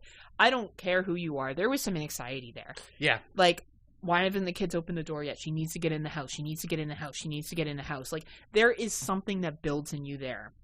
Or when he's in the ghost sheet with the glasses, Michael Myers, and he comes upstairs to, oh my gosh, I feel like all the Halloween people are going to freak out because I don't remember the name of the girl. Don't worry, I don't know. Like, the actress is PJ Souls. There you go, PJ Souls is upstairs. And you're like, no, it's not your boyfriend. No, it's not your boyfriend. Like, there is moments where you're yelling at the TV, whether you're yelling in your head or you're thinking, oh my God, this is going to happen next. And that is what the joy is about slashers. It is that anxiety as the audience member to know what's coming. Yes. And being not able to stop it. Exactly. And this is also, once again, one of those films that little to no blood. Yeah. And it's all tension. Yes. This is where slashers get the tension built from. Absolutely. It's something that it develops a fear as it goes, and that makes it enjoyable. Yeah, and there is a reason it's in my, top 20 horror films of all time. Absolutely. Because it's just a well-crafted film. But then here's where we get into the golden age of slashers with the 80s. Mm-hmm. And this is where slashers became aplenty. Mm-hmm. Mm-hmm. And, starting up pretty much the craze was Friday the 13th from 1980. Yep. This is where it went to the camp slasher. Mm-hmm. And a lot of premarital sex and drug use and lots of very violent on-screen killings, especially for the time, and a secret giallo-like reveal of who the killer is at the end. Mm-hmm. Mm-hmm. And, first-person camera the whole time, so you have no idea who the killer is till that final reveal. Mm-hmm. And, this is pretty much, once this came out and the success it had, this is pretty much the boom of the slashers. Absolutely. This is what created a lot of it. Yep. Because then, we'll talk about a few of these films a little more in depth, but after this was, obviously the sequels, because this is when sequels became a big thing, too, for slashers. And knockoffs. Yeah, and knockoffs, we get The Burning. Mm-hmm. While I wouldn't say Burning's a knockoff, it's just a different urban legend being told that just so happened to be filmed around the same time as Part 2 of Friday the 13th. Madman Marv. Yep, Madman Marv, yep. Madman, it's not Madman Marv, that's the song that they sing in it, but Madman. Fear the Madman Mars. Yep. Such a horrible song, but catchy. Terror Train. Yep, Terror Train. We get Sleepaway Final Camp. Exam. Yep, Final Exam, Sleepaway Camps. And this is also one that I did skip over on accident, was in the 70s also was Black Christmas. Yes. Which is also another proto-slasher. Canadian. Yep, another Canadian special. That's why I skipped over it. It was Canadian. No. That's right. But nope, and that's pretty much what started the trend of the holiday-themed slashers. Yeah. And obviously was another one of the inspirations for how slashers became what they are now. Yes, absolutely. Because, in the holiday-themed slashers, you get, Mother's Day, My Bloody Valentine, New Year's Evil, Happy Birthday to Me, April Fool's Day, Prom Night, Silent Night, Deadly Night, and Terror Train, Hell Night, like Visiting Hours, Mortuary, Night Warning. It just goes on and on. People use these as holidays as fun reasons to make a slasher, which, in all honesty, like, there's even a Thanksgiving slasher, Blood Rage. Yep. Or, as it's also known, Nightmare in Shadow Wood. And that movie's awesome. If no one's seen it, highly, highly, highly recommend. But yeah, and then, this is where, also, mid-'80s is where, like, because things started to kind of feel overdone at this point. Because there were just so many that came out. And there's just abundance, that exhaustion of this genre was starting to kick in. And that's when a more debatable film, whether it's slasher or not, kind of kicked off, and that would be Nightmare on Elm Street, with the supernatural element. The reason I say debatable is because Heather and I actually had a conversation about whether we would consider Nightmare on Elm Street slasher. There are slasher elements in it, but I feel it's more supernatural monster movie than slasher film. And I'm not sure how you felt about that yourself. But I don't know, to be honest with you. Because supernatural can be slashers. Like, really, Jason is supernatural. Oh, for sure. By the time we get to, like, Friday, well, when he comes back from the dead in Friday 6. Yeah, and he's zombie Jason. Like, he's zombie Jason. We now go into supernatural. And then you could argue up to that, too. He was pretty supernatural. Like, he dies in 2, he dies in 3, he dies in 4, but he comes back all the time. So I don't know how I feel about Nightmare on Elm Street. I almost feel it, and Nightmare on Elm Street is my favorite series. I don't know if it's my favorite movie, but it's my favorite series. Yeah, I don't really know how I feel about a category on that. Like, maybe I just am so elitist that I think it's in a category all on its own. But, here she goes, sucking Wes Craven's dick again. Yeah, I love Wes Craven, it's true. But I don't know. I see where people would consider it slasher, and I see where people would consider it not. And I think that's okay. I think it's okay to have a film that falls into multiple categories. Yep, it's one of those valid arguments. And it is what it is. But I can see why people refer to it when they look at the 80s development of the slasher, because it was a low-budget film.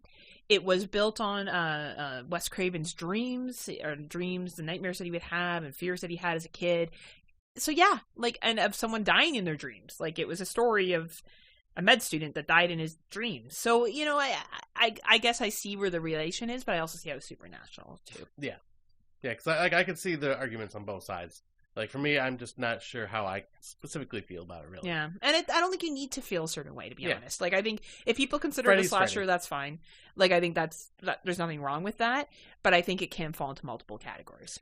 Yep, but this is where Freddy is pretty much responsible for what we start seeing in slasher films after this, which is the wisecracking one-liner killers of the slasher genre. Like, we get Angela Baker in Sleepaway Camp 2, where in the first one, Angela Baker's just this quiet little girl, doesn't say a word, and messed up reveal at the end. And then in part 2, it's just joke after joke after joke after joke when she's killing. It's just nonstop, which is entertaining. And then you get Chucky, who's just a foul-mouthed little killer doll for child's play, and has his one-liners and stuff like that. So, the Freddy built a new foundation for what the slashers would become, and I think that was a blessing and a curse. Now, in all fairness, so we don't get podcasters correcting us, we're talking about Freddy from Nightmare 3 and on. Because in the first 2 films, there was maybe some comical, but it was very dark. Yeah, very dark. But he was one of the first killers to be vocal. Yes, he was vocal and would taunt his victims verbally before executing.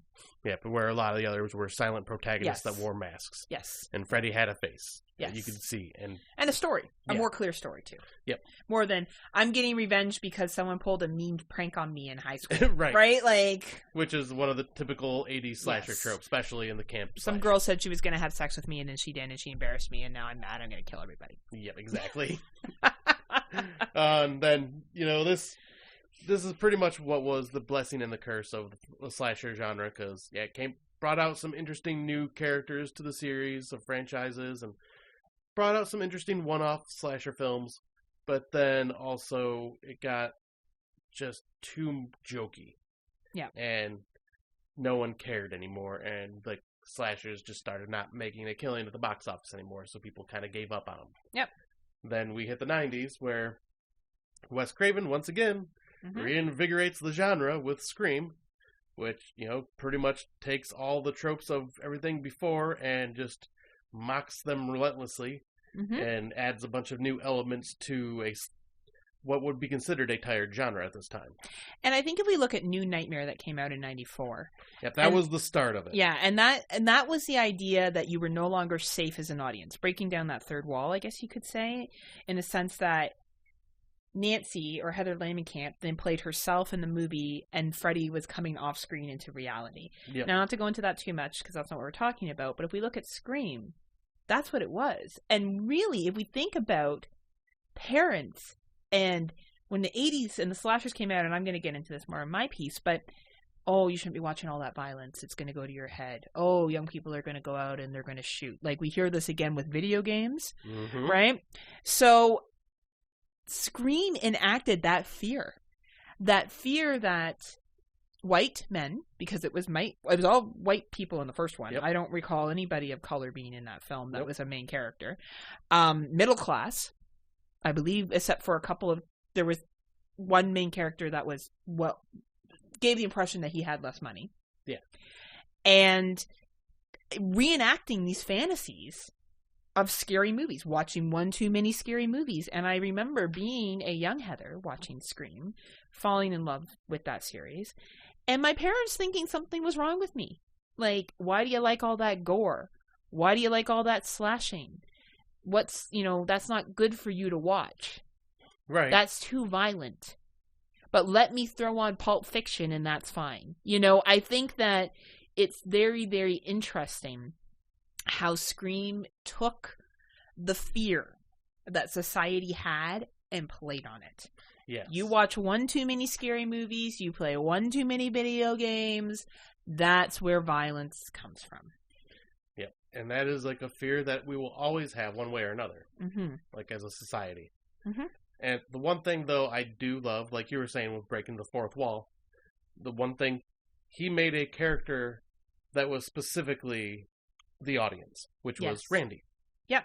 The horror movie nerd that's just going, oh, don't do that. That's a bad idea. You're giving you the warnings, like, in the movie, because we all know what's going to happen. He knows what's going to happen. Like, granted, he doesn't realize he's in a slasher film when it's happening.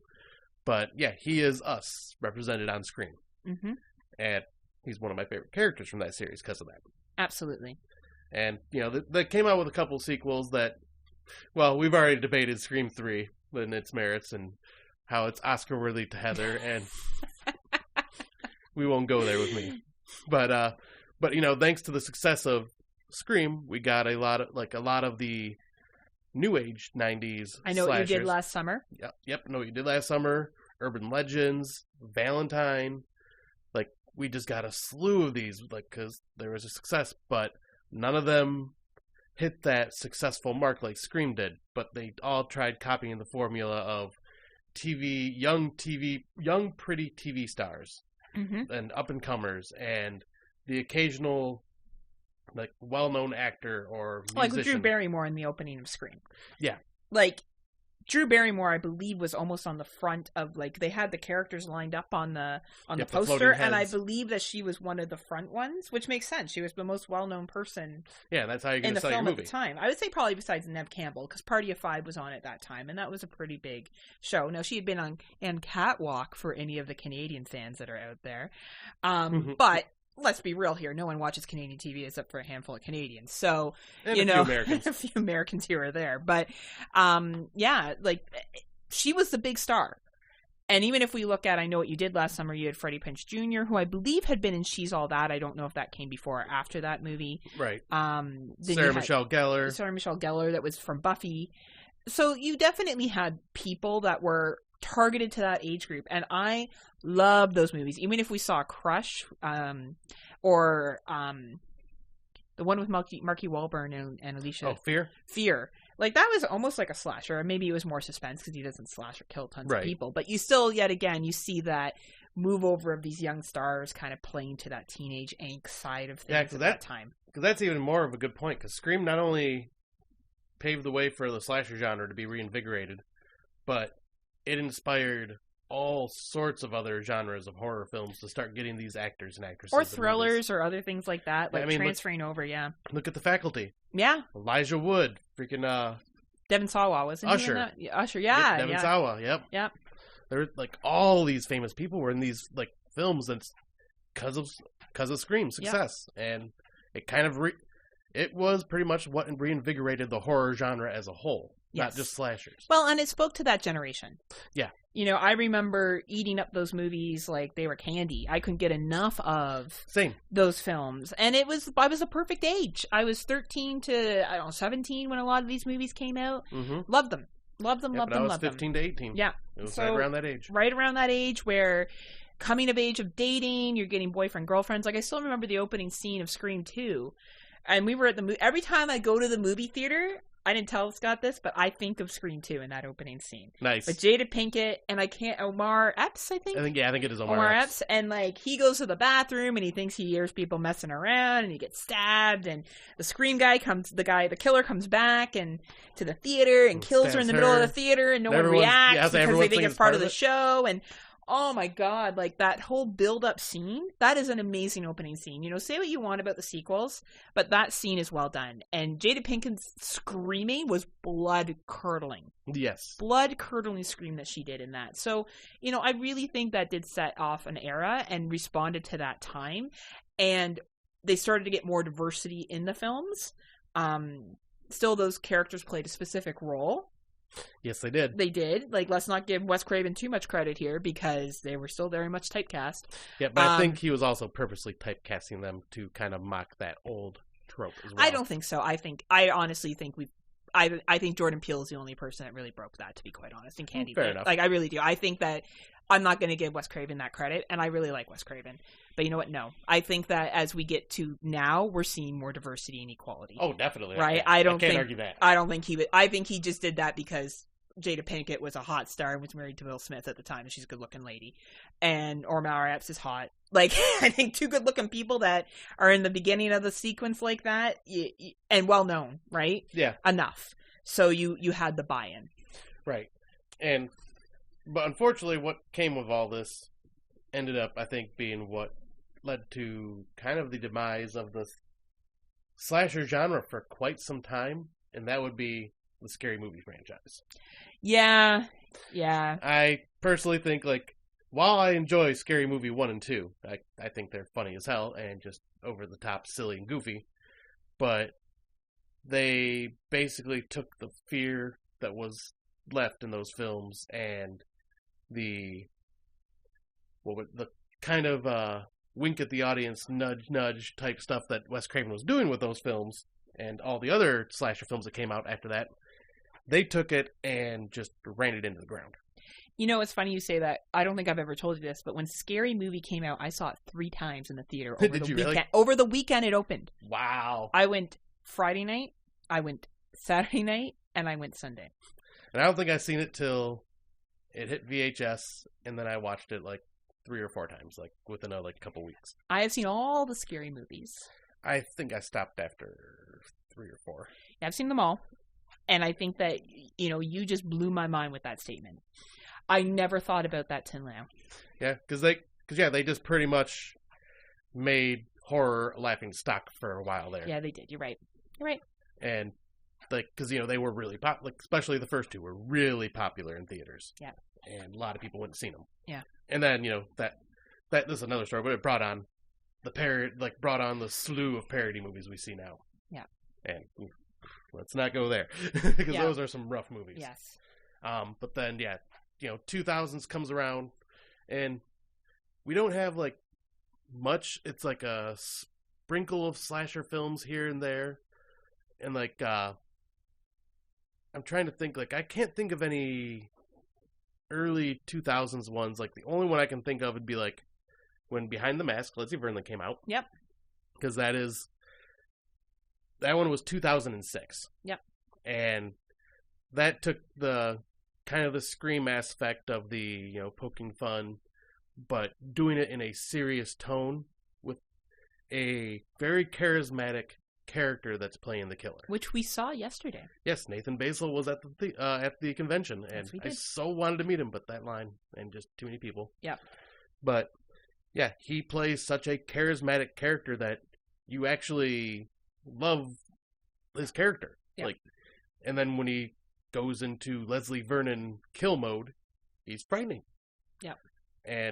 But the way they do it, just the way it's like a documentary, and they talk about how he has to do all this cardio and preparation because of the, he's like, I gotta pretend I'm walking all the time, like I can't run all the time, like because I'll cut. They won't. They'll know I'm running after them, but if I'm walking, they have no clue. So it's like, this is hard work. I gotta keep up with this, and like a lot of the tropes, he kind of like breaks the fourth wall with, and kind of shows like, these are just more myths. This is what actually is. It's more real. He almost puts it more in a grounded reality. Yes. And I love the way this was done. Like because we were originally planning on just reviewing this movie with us, but we figured there's so many films in general to talk about. We're just going to kind of just cover a bunch and just in a chat. And yeah, this is probably one of my more favorite modern day slashers. Yeah. Just because of the way it's done, the way it's filmed, the way it's a documentary halfway and then turns into a slasher film the other half. And the way it was just very clever, and it gets a lot of love through the horror community, but it unfortunately did not get popular enough to ever get the sequel that they have been trying for. Yeah. Which I would love to see that at some point. Yeah. And I could be wrong on the date, but there's also the Hatchet series. Yeah. Which is a completely different tone. It goes with the kind of comedic bit. Yep. But it also harkens back to the love of the 80s splatter slasher. Yes. With over-the-top, very violent kills. Yes. And with a urban legend-style myth, kind of like the old camp slashers. Yep. With Victor Crowley. And a unique setting, set in little swamps of Louisiana. Yeah. But, yeah, you can tell Adam Green was a fan of those 80s gory slasher films, and you see a lot of those tropes still added into this film from those days, and it's kind of like the genre is kind of regurgitating again, like, and just coming back with nostalgia and the member berries, as I've said before. Member berries. I remember these. And, there are some newer age, like, slasher films, too, like The Furies that came out, Terrifier. Terrifier, yeah. Which you did an amazing job covering on Kill the Cast with the crew. They did such a Thanks, fantastic Scott. job. But do you want to chime in with any of that? I do, actually. I kind of want to... I want to talk about some of the stuff I researched. Is that okay? Yeah. Do we do that? I'll say we pretty much covered everything here. So we've talked about the history of slashers up to this point, but film represents society and society represents film. We watch what we want to experience, and culture responds to that at any given time. And you can see that with the news. If there's a certain thing that people are interested in, like we love drama, we love watching people in stressful situations. Like, look at Live PD and Cops. Yes. I have never seen two shows that are more boring to me, but people love that. They love watching people get searched in cars and arrested, and we love watching other people in situations that we are not, because it's safe.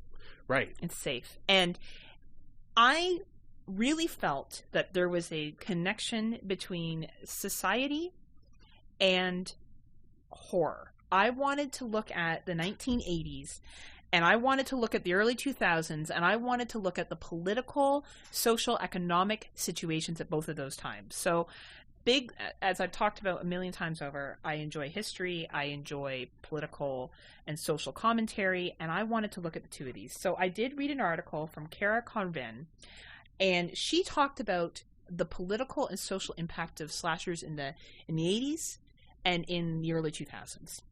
So Scott and I were both just twinkles in our parents' eyes in the early 80s, both of us being born 81 and 83, respectively. Yep. And during the beginning of 1980 to 1983, there were over 300 slasher movies that were made internationally. That is insane. So internationally, right? So let's think outside of our little North American bubble, yeah, and realize that's across the world. With Halloween and Texas Chainsaw Massacre being the leaders, so either having the highest box numbers or being seen as the ones that were most influential. The popularity of slashers during the 80s and late 2000s reflected the social economic state of society combined. During both periods of time, we had a weak economy in North America and cuts to government programs. More Americans lost their jobs than ever before in 1980, and the unemployment rate was at its highest at 10%. Now, if we look at the population of America, that's a lot. Oh, yeah. In Canada, my parents bought their first house in 1983, and they told me their interest rate was 30%. Oh, my gosh. Like, which is insane. So, we're looking at an economic recession. So, at the time, Ronald Reagan was in power, and he cut jobs to welfare, school lunch programs, and young people were realizing that the society that their parents grew up in the 1950s and 1960s did not exist anymore. The whole, and I'm talking very stereotypically here, mother stays home, father makes enough money, so they have enough for, a mother to stay home and provide all that support to the kids that they may need, meals cooked every night. The American dream. The American dream, and I guess you could argue the Canadian dream. North American dream, I guess. The North American dream, the continental dream, was no longer a reality in the 80s. We had a rising amount of student debt. I'm trying to find the exact number here. I believe that 26% of students were in debt, and it was growing. Their student debt was growing. And there was an push for entertainment to allow them an escape. And young people learned through slashers that they needed to save themselves. The government was not going to save them. Authority was not going to save them because things were getting worse in the economy. People were losing their homes. People were losing their jobs. She reflects to the concept in Halloween, the idea of running up to the door, banging on the door, looking for help. The light comes on and off, and then they realize they were on their own. American youth at the time, and this is a very American-centric article, so I'll say American youth at the time, were aware that they were on their own. So what does cinema do? They build on that. Yep. And build on the fear. They build on the fear, and they build on what almost reenacting out of hope. So yes, it was building on fear, but at the same time, I can be strong and I can make it. Because we do see the rise of female protagonists. Now, these females are good girls, because we all know good girls don't have sex before marriage, and we all know good girls don't drink and smoke. Because that's what bad girls do. And if you're a bad girl, you get punished. So we do have a little bit of that trope. So I'm not going to give the female protagonist too much power, but I will acknowledge that it did allow females to be in a role of strength. Because there was a hidden layer of misogyny still. Yes, absolutely. And control. Yeah. As a young lady, you better just have sex with your husband. But as a young man, the world is your oyster. Promiscuous. So who are you having sex with? All the girls that are going to die in the slasher. That's who you're going to have sex with. Yeah. And then you'll die next. So one of the points that they made was that the idea of being conservative and self-aware when it comes to choices. So conservative when it comes to spending money, conservative of your surroundings, your sexual identity, being less sexually active and more conservative would lead to better choices and survival. And even for men. We look at Friday the 13th, or we look at The Burning, or we look at Prom Night, and we look at people that made poor choices. Like, you'd be watching the movie, be like, no, don't go there. Don't go outside to have sex. What are you doing, burning people? Why are you going off into the middle of the woods and out of nowhere to have sex? You're going to die. Yep. Like, it was this belief of knowing that while other people made right decisions, and they were the ones that lived. So the atmospheres were purposely done to be representative to young people. So we're talking about campuses, parties, high schools, final exam, prom night, terror train. All this talked about how young people at the end of high school were like, what the fuck are we going to do? Yeah. The economy sucks. We're going to go into major debt if we're able to get into college. Our parents can't help to afford to put us through college because they're losing their houses and their job. What the fuck are we going to do? And all of those movies that they cited in this article are people leaving high school and trying to start off on that own in that fear. I thought that was really interesting. Yeah, that's actually really interesting because it kind of like brings up that movie Blood Rage. Yeah. It has that same thing where they're more college students and they talk about their issues and they're just going on a spring break.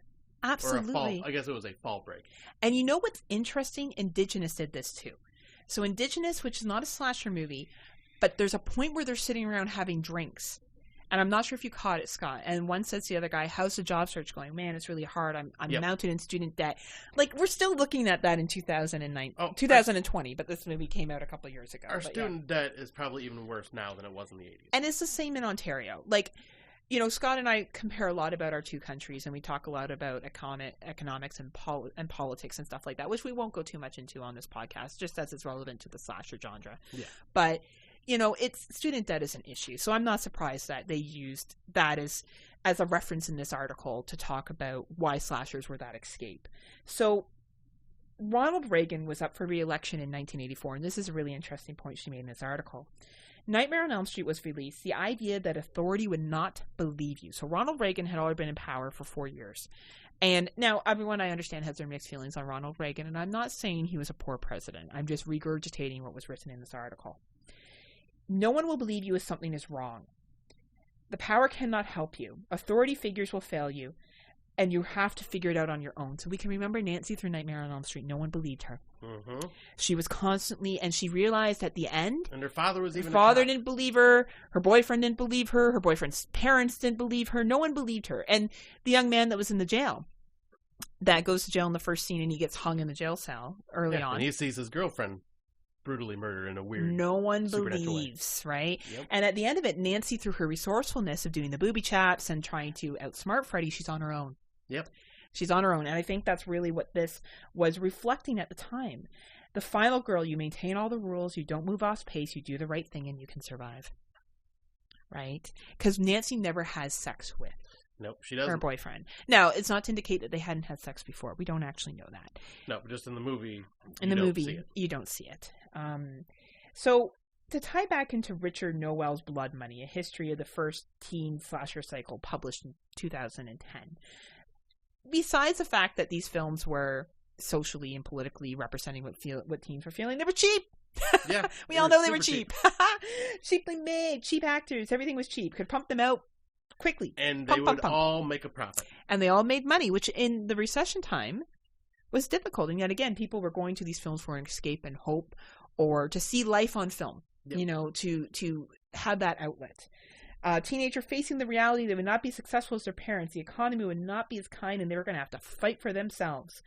Relatable as hell, even to this day. Relatable as hell as to this day. So then we hit the 2000s. So I'm skipping over the 90s because we do have Scream and stuff, and we're not looking at the economy as much, but we didn't have as many slasher movies.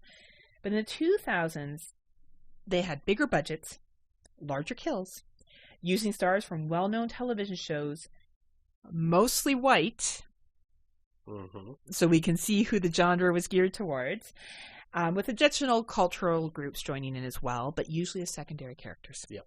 Right? And definitely their roles began to change and develop as time went on, but very, very different. So I went to Wikipedia and I did a quick calculation of the number of slashers that were released between 2000 and 2010 internationally was 685.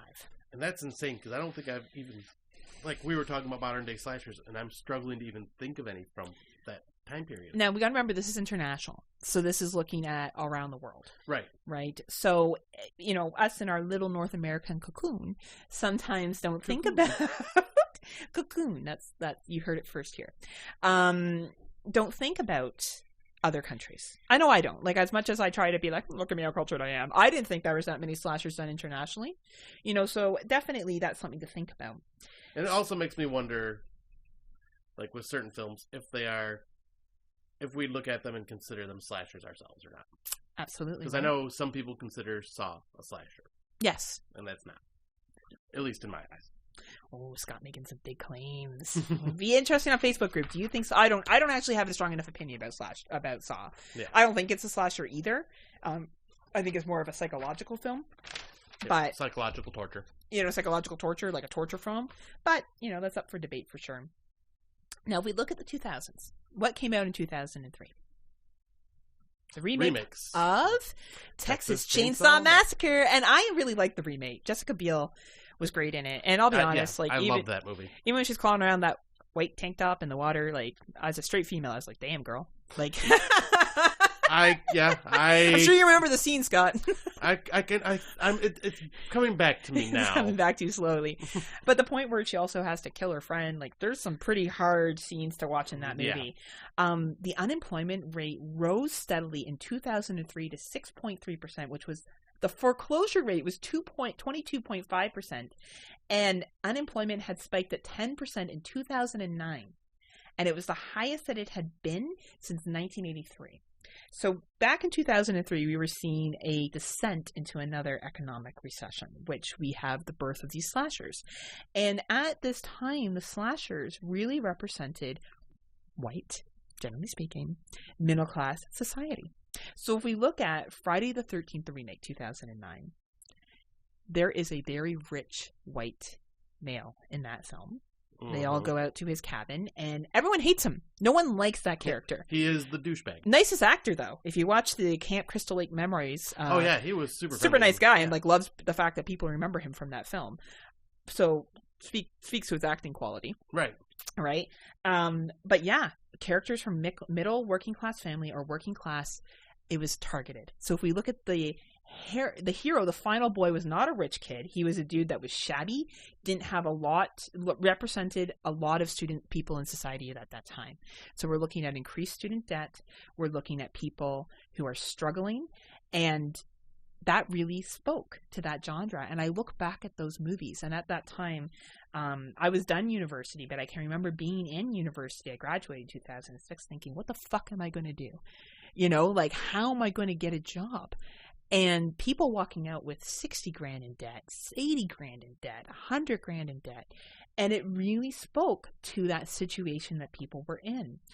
One of the quotes was that most students were in debt by over $26,000 to start off with. Mm-hmm. Right? And I know people that were in much more debt than that. Oh, yeah. You know? And it represented the gap that was occurring economically. So these characters were really beginning to reflect, yet again, the frustration that was going on. So we're seeing that resurgence from the 80s of film representing culture and who is surviving, the ones that are resourceful, typically the ones that were poor. Like, I don't remember Jessica Biel's character or any of those guys being well off or giving the impression they were well off. No, and, well, I think they were... No, I was going to say, I think they were, they bought a shit ton of weed because they were planning on, like, because, like, remember there was a big old argument of that in the beginning of the movie, that there was, like, a ton of weed that they were going to turn around and sell and make money from. And So, and if we look at Friday, the remake, it was the shabby kid who drove around on a moped, saving his sister, and they were the ones that outsmarted Jason. All the rich kids got killed. Yep. Right? So, yet again, we see a move away from the whole, if you have sex, you die. Because we saw that with Neve Campbell. Neve Campbell lost her virginity in 1996 and still was able to outsmart the killers. Exactly. So we see a move away from that, but we see almost like a new kind of, you know, just because you're poor, you can come back and you can overcome and you can do this, and these rich people are going to get what's coming to them, right? And anyways, this actually brings up a good point with the remake stuff, because I didn't think about this, but Rob Zombie's Halloween. Yeah. A lot of that family was, though these characters get ripped on because the community, it's overdone and ridiculous. Yep. But they are the poor, white trash, struggling family members. Mm-hmm. And Laurie, you know, ends up getting adopted and going to a well-off family. Mm-hmm. But there is that struggling economy there as well. Yep, absolutely. And that recession of, like, the resentment of those people at that lower level too, right? Yeah. So anyway, it's one article's thought of it. You know, it's one person's input on it. But I really do feel as if we look at the economy, it's not a coincidence that all this stuff was happening at this time and these slasher movies were being created. And I think Pat Gill, in his article, The Monstrous Years, Teen Slashers and Family, the Journal of Film and Video, sums it up perfectly. The world is a hopeful nightmare. Think of financial instability, economy, the AIDS crisis in the 1980s, the fear of sexuality and engaging in sex-related activities. Family structure, family unit can no longer protect you. And we see that now. We see the rise of single-parent families, of a reality of difficult financial situations. We saw it in the 80s. Divorce laws changed in Canada. In 1981, they became much more liberal. More people could get divorced. So you had the rise of single-parent families because of the liberation of divorce laws. Right. The image that was created in the 1950s and 60s of that wholesome family was erupted by sexuality and economy. The idea that you need to be remorseful or overwhelming, or you can just watch the gore of violent death due to the struggles with unemployment and debt, it doesn't matter, you're doomed anyway. So it's like a safe escape to watch something happen to other people because it turns your mind away from the doom and gloom that you're dealing in reality. And I think sometimes, in the community, we look at slashers and we're like, oh, they're just slashers. Yeah. Let's go watch something deep like Heredity. Let's go watch something deep like Suspiria. Thank you. Which I watched for the first time. The original, actually, recently, which was quite enjoyable. But if I think we look at the bigger message behind slashers and we look at what was happening in society at that time, we see film representing culture, and we can really begin to respect what those slashers meant to us. And I guess that moves us into, unless you had something else you wanted to add, talking about what slashers were impactful to us and why. And especially with the information that we know now, does it affect how we look at them? Right. And yeah, for me, I mean, I pretty much hit on a lot of the ones that were impactful for me with my my long-winded talk about the history. But not long-winded, informative. Okay, well, thank you. But no, one that had, I'm trying to think the impact. Well, there's two from the 80s that had like impacts on me from when I, like, as a child. Friday the 13th Part 2. Mm. That one just affected me because little did I know, like, it has more of an impact now that I'm older, but at that time, little did I know that I could relate to a lot of these characters as they were showing up to this camp. And the relation I had back then was I went to camps like that. Mm. So I could relate to them in a way, but obviously I was like a baby boy. I was like 5, 6 years old, not no teenager looking to get high and drunk and have sex. Mm-hmm. But no, I could see this, like, you got your struggling teens that are, coping with life in their own way, like, partying and just having fun and escape from most adults.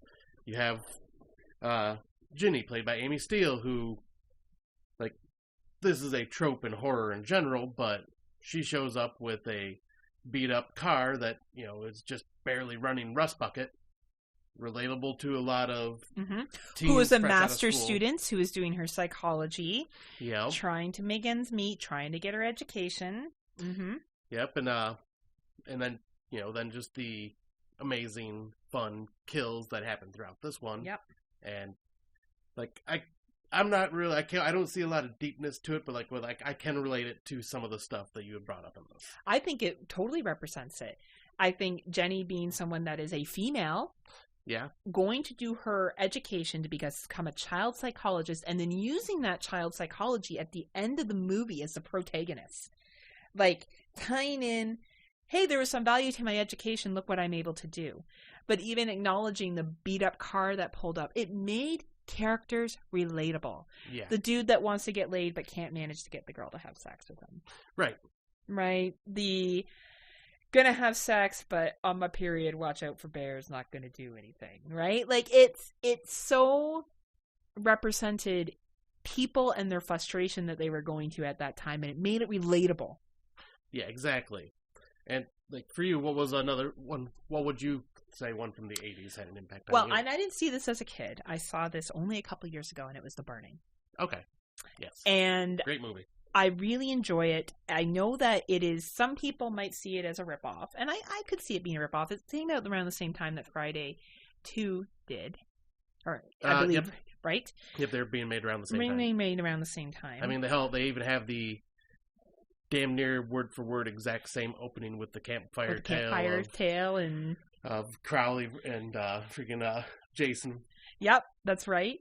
Or Cropsey, not Crowley. Crowley, it starts with a C. Yeah. And even at the beginning, that the scene where Cropsey kills the prostitute, right? And that kind of the desperation of trying to get someone to be intimate with him, and that frustration of not being able to have that need met, and just making him angrier. Mm-hmm. Right? And throughout the film, you see the dynamics between that really nerdy kid who, you know, wants to talk to the girls and everyone thinks he's weird, and he stares at them in the shower, and the really cool boys that bully, and then the one guy that keeps trying to hook up with the girl the entire time. And, you know, eventually she's like, yeah, we'll have sex. Yeah, why not? And they go off together, and he is unable to perform to any length of time, and then she agrees to have sex with him again. Like, there's just so many tropes in that, and different personalities of, you know, the girls that are shy and awkward, the guys that are, you know, can't get the girl, the guy that can get all the girls. Like, it's just a very interesting built up summer camp, and to me it represents what young people were going through at that time. Yeah, I can see that. And the kills in it, like, if I'm to talk strictly about the kills, when I was young, I went to a summer camp, and I hated every minute of it. That was the exact opposite. I loved it. I hate outdoor stuff so much, and I hate canoeing out to the middle of nowhere, and they made me do that. And I remember we canoed out, and I swear to God, it was the same rock face that they showed in The Burning. And I remember getting out of the canoe, and I said, "Where's the washroom?" Thinking there was a porta potty. I don't know why I thought there was a porta potty. There wasn't. And they said, "All around you, Heather." And I remember thinking, this is not for me. So, you know, I really represented that, and they're on the canoe, and they're heading out to that raft, and then the coffee jumps out and he kills them. And even though that scene is a little cheesy with the blood and the gore and stuff, it's that anticipation of what is out there. Here's these kids trying to make it, and you really don't know who's going to make it back. Yeah. You really did not know who was going to survive, and if they were going to be able to save this guy, and the one kid from the beginning that was around, apparently still from the Cropsey incident, going back to save the geeky kid. And, you know, yes, it had definitely the idea that you have to be resourceful, you have to face your fears, all that kind of thing. But I think that for me, it just really spoke into being a young person and going through that adolescence, you know, liking people, beginning to explore your sexuality, having awkward sex for the first time. Like, I think all those things just really spoke to me. Yeah, I could see that. And I'm trying to think, like, because we were kind of just wanting to talk, like, couple and, like, even some of the modern day ones and stuff like that. And one that just popped in my head, and this wasn't something that you kind of touched on for the most part in your articles, but this also is relevant for the time, and this was the Maniac remake. Yes. With Elijah Wood. Oh, man. Because this one's one of those, you know, borderline slasher films, but, you know, he is stalking his victims, first-person perspective. He's killing with a knife. He's not masked. But the thing that affects me about this one is, and it relates to people our age, is the way they deal with mental illness in that. Yes. Because there is a lot of mental illness struggles throughout our adulthoods now. Like, we see it a lot more now, and this film hit on, like, just the psychosis and schizophrenia that he suffered, and the anxiety of wanting to be normal, and because you'd see him go out and try to be normal with the girl that he fell in love with. Yep. And then he'd have to run to the bathroom because he starts freaking out, and, like, you know, he's starting to see things, and like, obviously, like, it's way worse in the movie because he can't control his urges and ends up, like, having to kill. Yep. But it is showing signs of mental illness, which is a big struggle, and, like, especially in North America. I would say internationally. Yeah. I think it's a problem internationally, and I think that it is the one thing that we're the most uncomfortable about. Or we wouldn't have movies where killers are schizophrenic. Yeah. And that's how they're portrayed. Yeah, that's Split true. Would not exist if we did not have that fear. And I know that's a very controversial statement to make, but I 100% believe that movies like that do nothing for people with schizophrenia and do nothing but promote fear. Not saying it's not a good movie, not saying it's not enjoyable, but that's what we begin to do when we have things like this. We do. And really, someone of a mental illness is way more likely to be a victim of a crime than commit a crime. Right, exactly. Like, maniac is actually not the commonality. Like, yes, I'm not saying that mentally ill people don't commit crimes. I know that. I'm sure everyone could pull out journal articles and stories about that. But generally speaking, someone of mental illness is more likely to be a victim. Right. And the way they cover it in Maniac, they do it without, saying, oh, he's got a mental illness, that's why he's a killer. No, yes. They give you a history of why he is. Absolutely. And they touch on it in both the original and the remake a lot. Absolutely, yeah. And, yeah, because that's also another one of my all-time favorites is Maniac from the 1980. And that one, I had it's a slasher, but not a slasher at the same time. Well, I think that's an interesting opinion, because I disagree with you. I think it's 100% a slasher. I don't know where else you would put it. Yeah, that one's more exploitation character study for me. Okay. Are we splitting hairs at that point, though? Probably. Okay. Like, I'm not trying to... No, but I mean, you're pretty much it. Like, I think that it is a slasher, simply because of it's, he's going around and killing people. But I think what's a continuing theme of that is the sexuality piece of him so normally wanting to be accepted sexually, too. Yeah. There's a huge sexuality piece of that movie. And some sexual deviance that goes with it as well. And trying to have that normal sexual relationship, the expectations that would be, right, with the female that's in it. And so, yeah, those are some of the ones that, truly did affect me, like, in the different time eras. Like, obviously, like, I'd already gushed about Scream. Scream affected me at that young age, at that right age, I guess, because it was 96, so I would have been 15 when it came out. Yeah. And, yeah, that one hit, like I was telling you, I watched it back-to-back 3 times in the same night my stepdad brought home the VHS. Yes. Oh, VHS. Yes. That's how old I am, folks. Yeah. You had to rewind it. Yeah.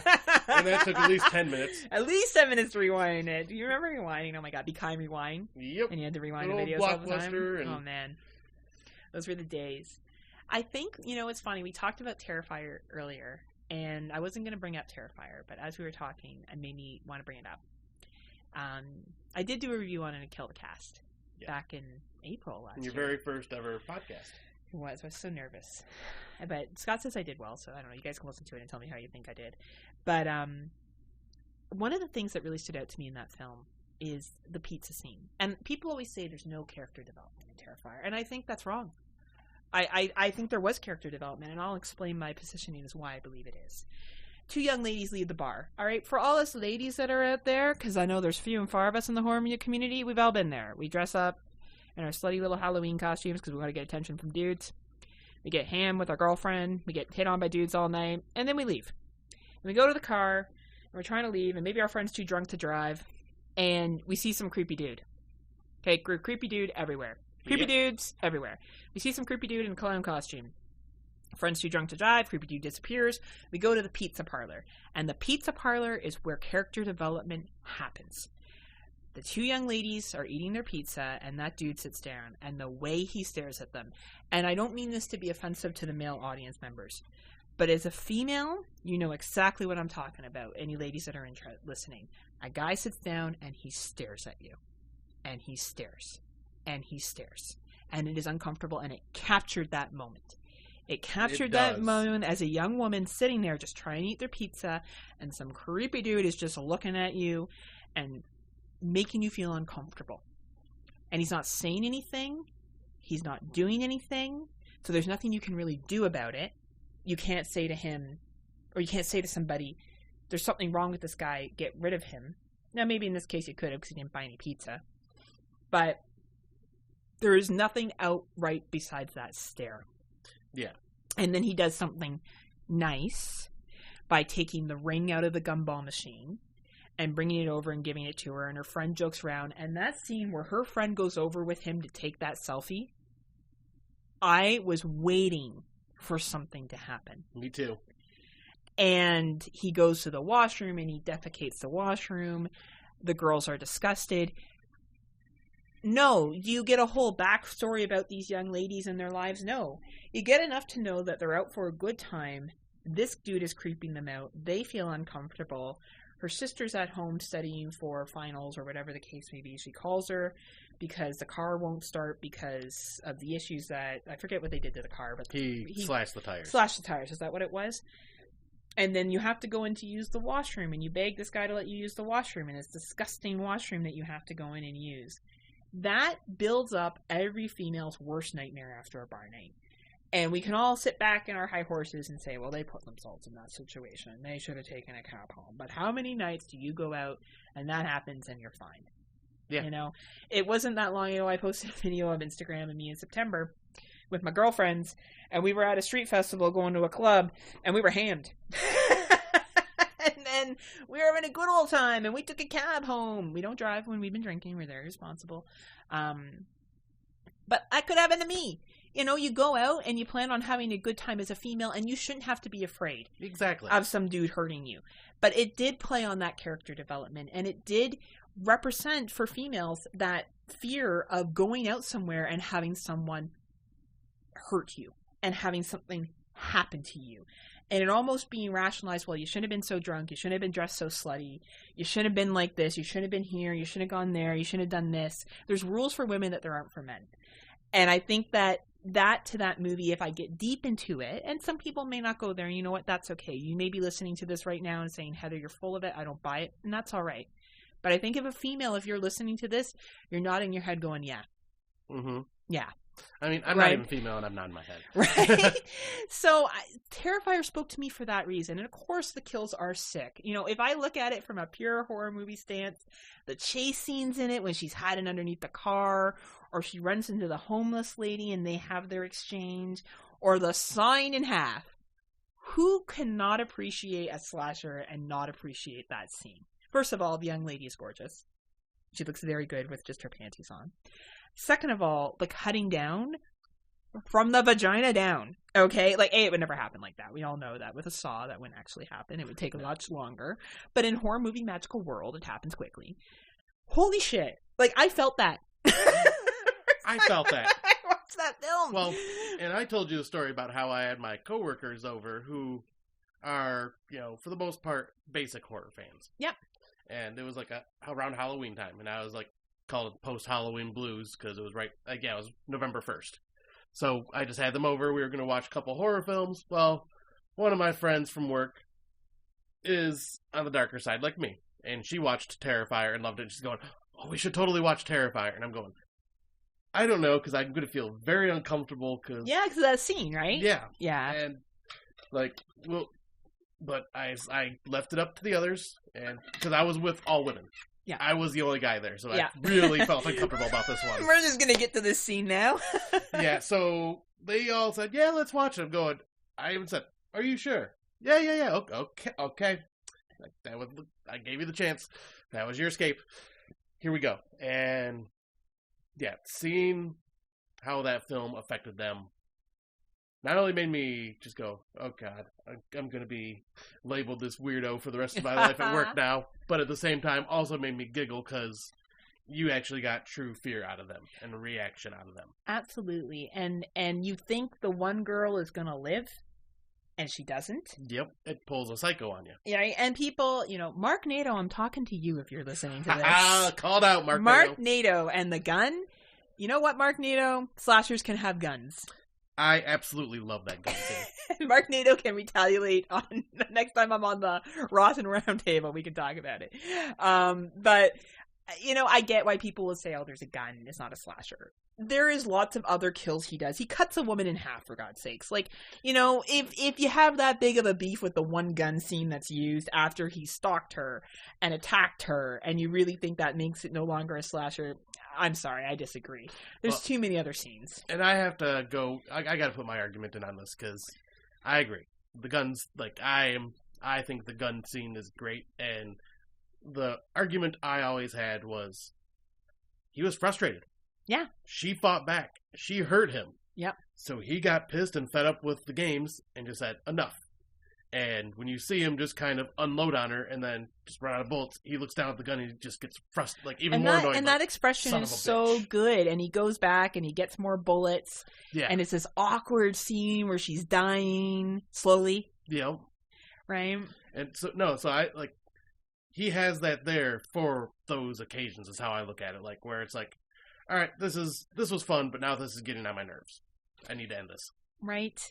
And the scene where he murders the homeless lady and he's holding the baby and you feel that dread and that uncomfortableness. The mental illness is brought up Oh, again. and the pain for her. And she's really believing that this is a real baby. Yeah. And something's going to happen. So, I think that slasher, people sometimes go, Terrifier, it's fluffy. There's no plot. There's a plot.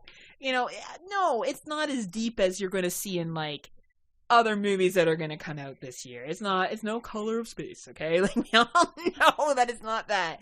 But that doesn't mean that there's not a plot. And it just means because you can't represent with the characters, someone else can. And I think as females in this community, and not every female is going to feel the way I do, I get that. But it's the same way I felt about, and not to go into too much of a rant here, and I always want to call it hide and seek, but the Bride one from last year. Oh, Ready or Not. Ready or Not, that talked a lot about values in marriage. Yeah. And for females, and why being married was so important. So there is a female slant here that I think that it's very difficult for males to pick up on. Just like I can't understand male expressions and their experiences, it can be very hard for men to understand female experiences. So I'm hoping I'm bringing that to this discussion at Terrifier, and maybe people can look at it in a slightly different way. Right. If not, treat it as a fun gore. Yeah. Treat it as a fun gore party, because it is. Especially when he wears the skin at the end. And the way he dances. I can't wait for Terrifier 2. I'm hook, line, and sinker. Terrifier, take my money. Yep. Art the Clown, you have some fans. You have some fans, and I love it. And you know what? If you don't, that's cool. But I think there's other things to be said about that slasher that I hopefully covered right now. Yeah, I'll say, because I think, and if we want, more in-depth discussion, obviously you can go back and listen to her podcast, listen to Kill the Cast, where she was on it. And we even covered it on the podcast by the cemetery for our Halloween. Yeah, you guys did a really good job of it too. Yeah. Like, Tim was not too thrilled about it, but no. But no, and he's the one of those that argued the no plot, mm-hmm. and he is the guy for all plot. But yeah, I think we did a fairly good job of kind of just running the gambit with slasher films in general. Like we said, we originally wanted to do like 2 movies to review, but with there just being such an abundance of them and the effects that each one has had and the different time they were set, figured it was just a better way for us to do it is just talk about certain ones briefly. And understanding the history, understanding that film represents culture. And I think sometimes slashers, like when Scott and I were talking about topics that we wanted to do, and we talked about doing religion and horror, what is fear, watching movies that we're uncomfortable with, and I said to him, well, what do you want to do? And he said, well, I really like slashers, but I don't know how we could talk about that. And we came up with this concept. And it just gives another way to look at the slasher genre. Because I sometimes feel like people go, oh, slashers, fluff, fluff. Yeah. And they're not fluff, fluff. I mean, they are, the basic bone structure is fluff, fluff. Mm-hmm. But what is added into it with the characters and, when they are filmed, they represent that era. Cheaply made, important impact. Yeah. That is a very good way of saying it. And you heard it here on Fighting Nightmares. You heard it here first. Cheaply made, but good impact. Yep. But, I guess that would be the end of our show. So we can wrap it up by giving our plugs of where we can be found. Yeah. Check us out on Kill the Cast. We are under their banner, thanks to Jerry Herring doing all this amazing work for us. Mm-hmm. Our episodes, so if you are subscribed to Kill the Cast, our episodes will appear in your feed when we release them. It will be under Kill the Cast Presents or KTC Presents the Friday Nightmares podcast. So just keep an eye out for us there. Hopefully this episode won't be too long now that I've understood the editing process a lot more. It should be a lot easier for me now. And then we also now have a Facebook group. We do. The Friday Nightmares podcast that Heather and I run. And we have a lot of great interactions on there. A lot of people have been listening to our show and just bringing up topics, and some will even just bring up news articles to share on our page to start up conversations. And we do have a fellow named Craig that wants to get conversation going, especially about our last episode called Is It Horror?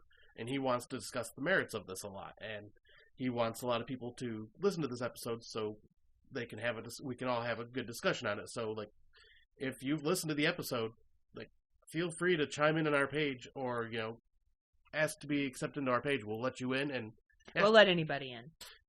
Well, we won't go that far. Scott won't let anyone in. I'll let you in. I'm like the gatekeeper. I'll just boot your ass out after a while. No, but yeah, just come on in. Like, we share on our page. We love, like, the interactions with everybody that's listening, and we appreciate all of you that have listened and took the time to give us this chance. Yeah, like, I was hopeful that we get more than 5 listeners. Like, Scott's friends and my friends. I just figured that was who was going to listen, and together Scott and I have 5 friends. Right. That's it. No, but no, it's actually been pretty well received, and I have been very impressed with it. Absolutely. And do you have any guest spots coming up there, Heather? Well, actually, before we do that, we do have It's Not Horror, Okay, coming up soon. And, which is always fun and just random, off-the-cuff conversations. Very much so. And that is done with Android, who also does Android Vision at the last Saturday of every month. Yep. So if you're interested, check that out. It's a YouTube kind of show where you watch him in the movie, and it's chat room, and it's fun. It's a fun little show that he has. Of course, Venom, who's on everything. Yep. We got Nudie. And just to plug Venom's most recent short with Rebecca from The Mouth of Madness. Oh, yes. Right? In the Micah Madness. Micah Madness. Sorry, Micah Madness. I just screw up everything, and I just make shit up as I go, and Scott corrects me. I got your back. It's great. I just make up new names for things all the time. But anyway, he has a show that is excellent, as long as it's other shows too, but I know that's his most recent one, so I wanted to kind of promo that for him. As well as Nudie, who does It's Not Horror and NFW and Hard to Kill podcast. I forgot, yeah. Hard to Kill is back now. Yeah. Lots of fun on that commentary. We're going to be doing Ninja 3, even though I called it Ninja Warrior 3, and everyone freaked out on me. And again, I just make up names for things. And I'm sure you'll get picked on during the movie. Which is fine, because I just make up names. That's how I roll. Yep. Yeah. And I guess those would be the ones that we do. What else do we do? Do we do anything else together? Well, we're on the Rotten Round Table. Yeah, we did the Rotten Round Table with Mark Nato and Tammy Turner recently. Yep. And that was a lot of fun, and I love working with them and hope to do it again soon. Yes. Well, I loved working with Mark till recently, till he insulted you. Insulted Terrifier, and he just keeps putting things on Facebook. You know, Mark, your unpopular opinions are going to become very unpopular soon. We're gonna be putting you on blast every time. That's right, Mark Nato. you keep throwing out these fighting words, and we're gonna fight back, right? But no, then because I don't think I have any guest spots lined up. Well, actually, we do. I forgot. We do have. Hopefully, by the time you hear this, we'll be on, or we will be recording soon. Cinema Tech with Derek B, and we got some great films lined up there that we'll be reviewing. Really exciting for that, yeah. Yep, and then we're still in the works of meeting up with the Horror Returns podcast with Lance Langford. Yeah. We got to get a schedule going for that. From Texas. Yeah, from Texas. Good old Southern boy. The Southern boys. But, yeah, we're definitely making some rounds out there. We're getting around. Scott and I are easy. We're pretty slutty. You invite us onto a podcast, we'll put out. You just say, Scott, you want to be on a podcast? My legs will spread. That's right. It doesn't take much. You don't even buy us drinks. We're so easy. just invite me on the show. But then you also have something special coming up. I guess so. I will be on the Exploding Heads podcast with Mr. Dave C., Christian, and Brendan. I don't know if I'm going to be able to handle all that sexiness in one podcast, but I'm going to try my best. I'll be on with Miss Carly. And I think they're celebrating Women in Horror Month, and this is just before they go Patreon. So you will be able to hear me on there. I don't know what episode number it will be. I don't know. Probably like 97 or something. I just listened to 95 the other day.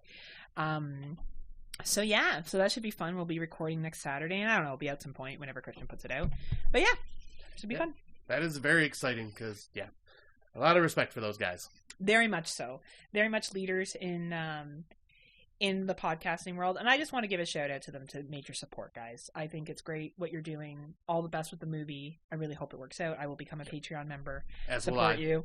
And I better get a walk-on role in the film, Christian. You hear that, Christian? You've been called out.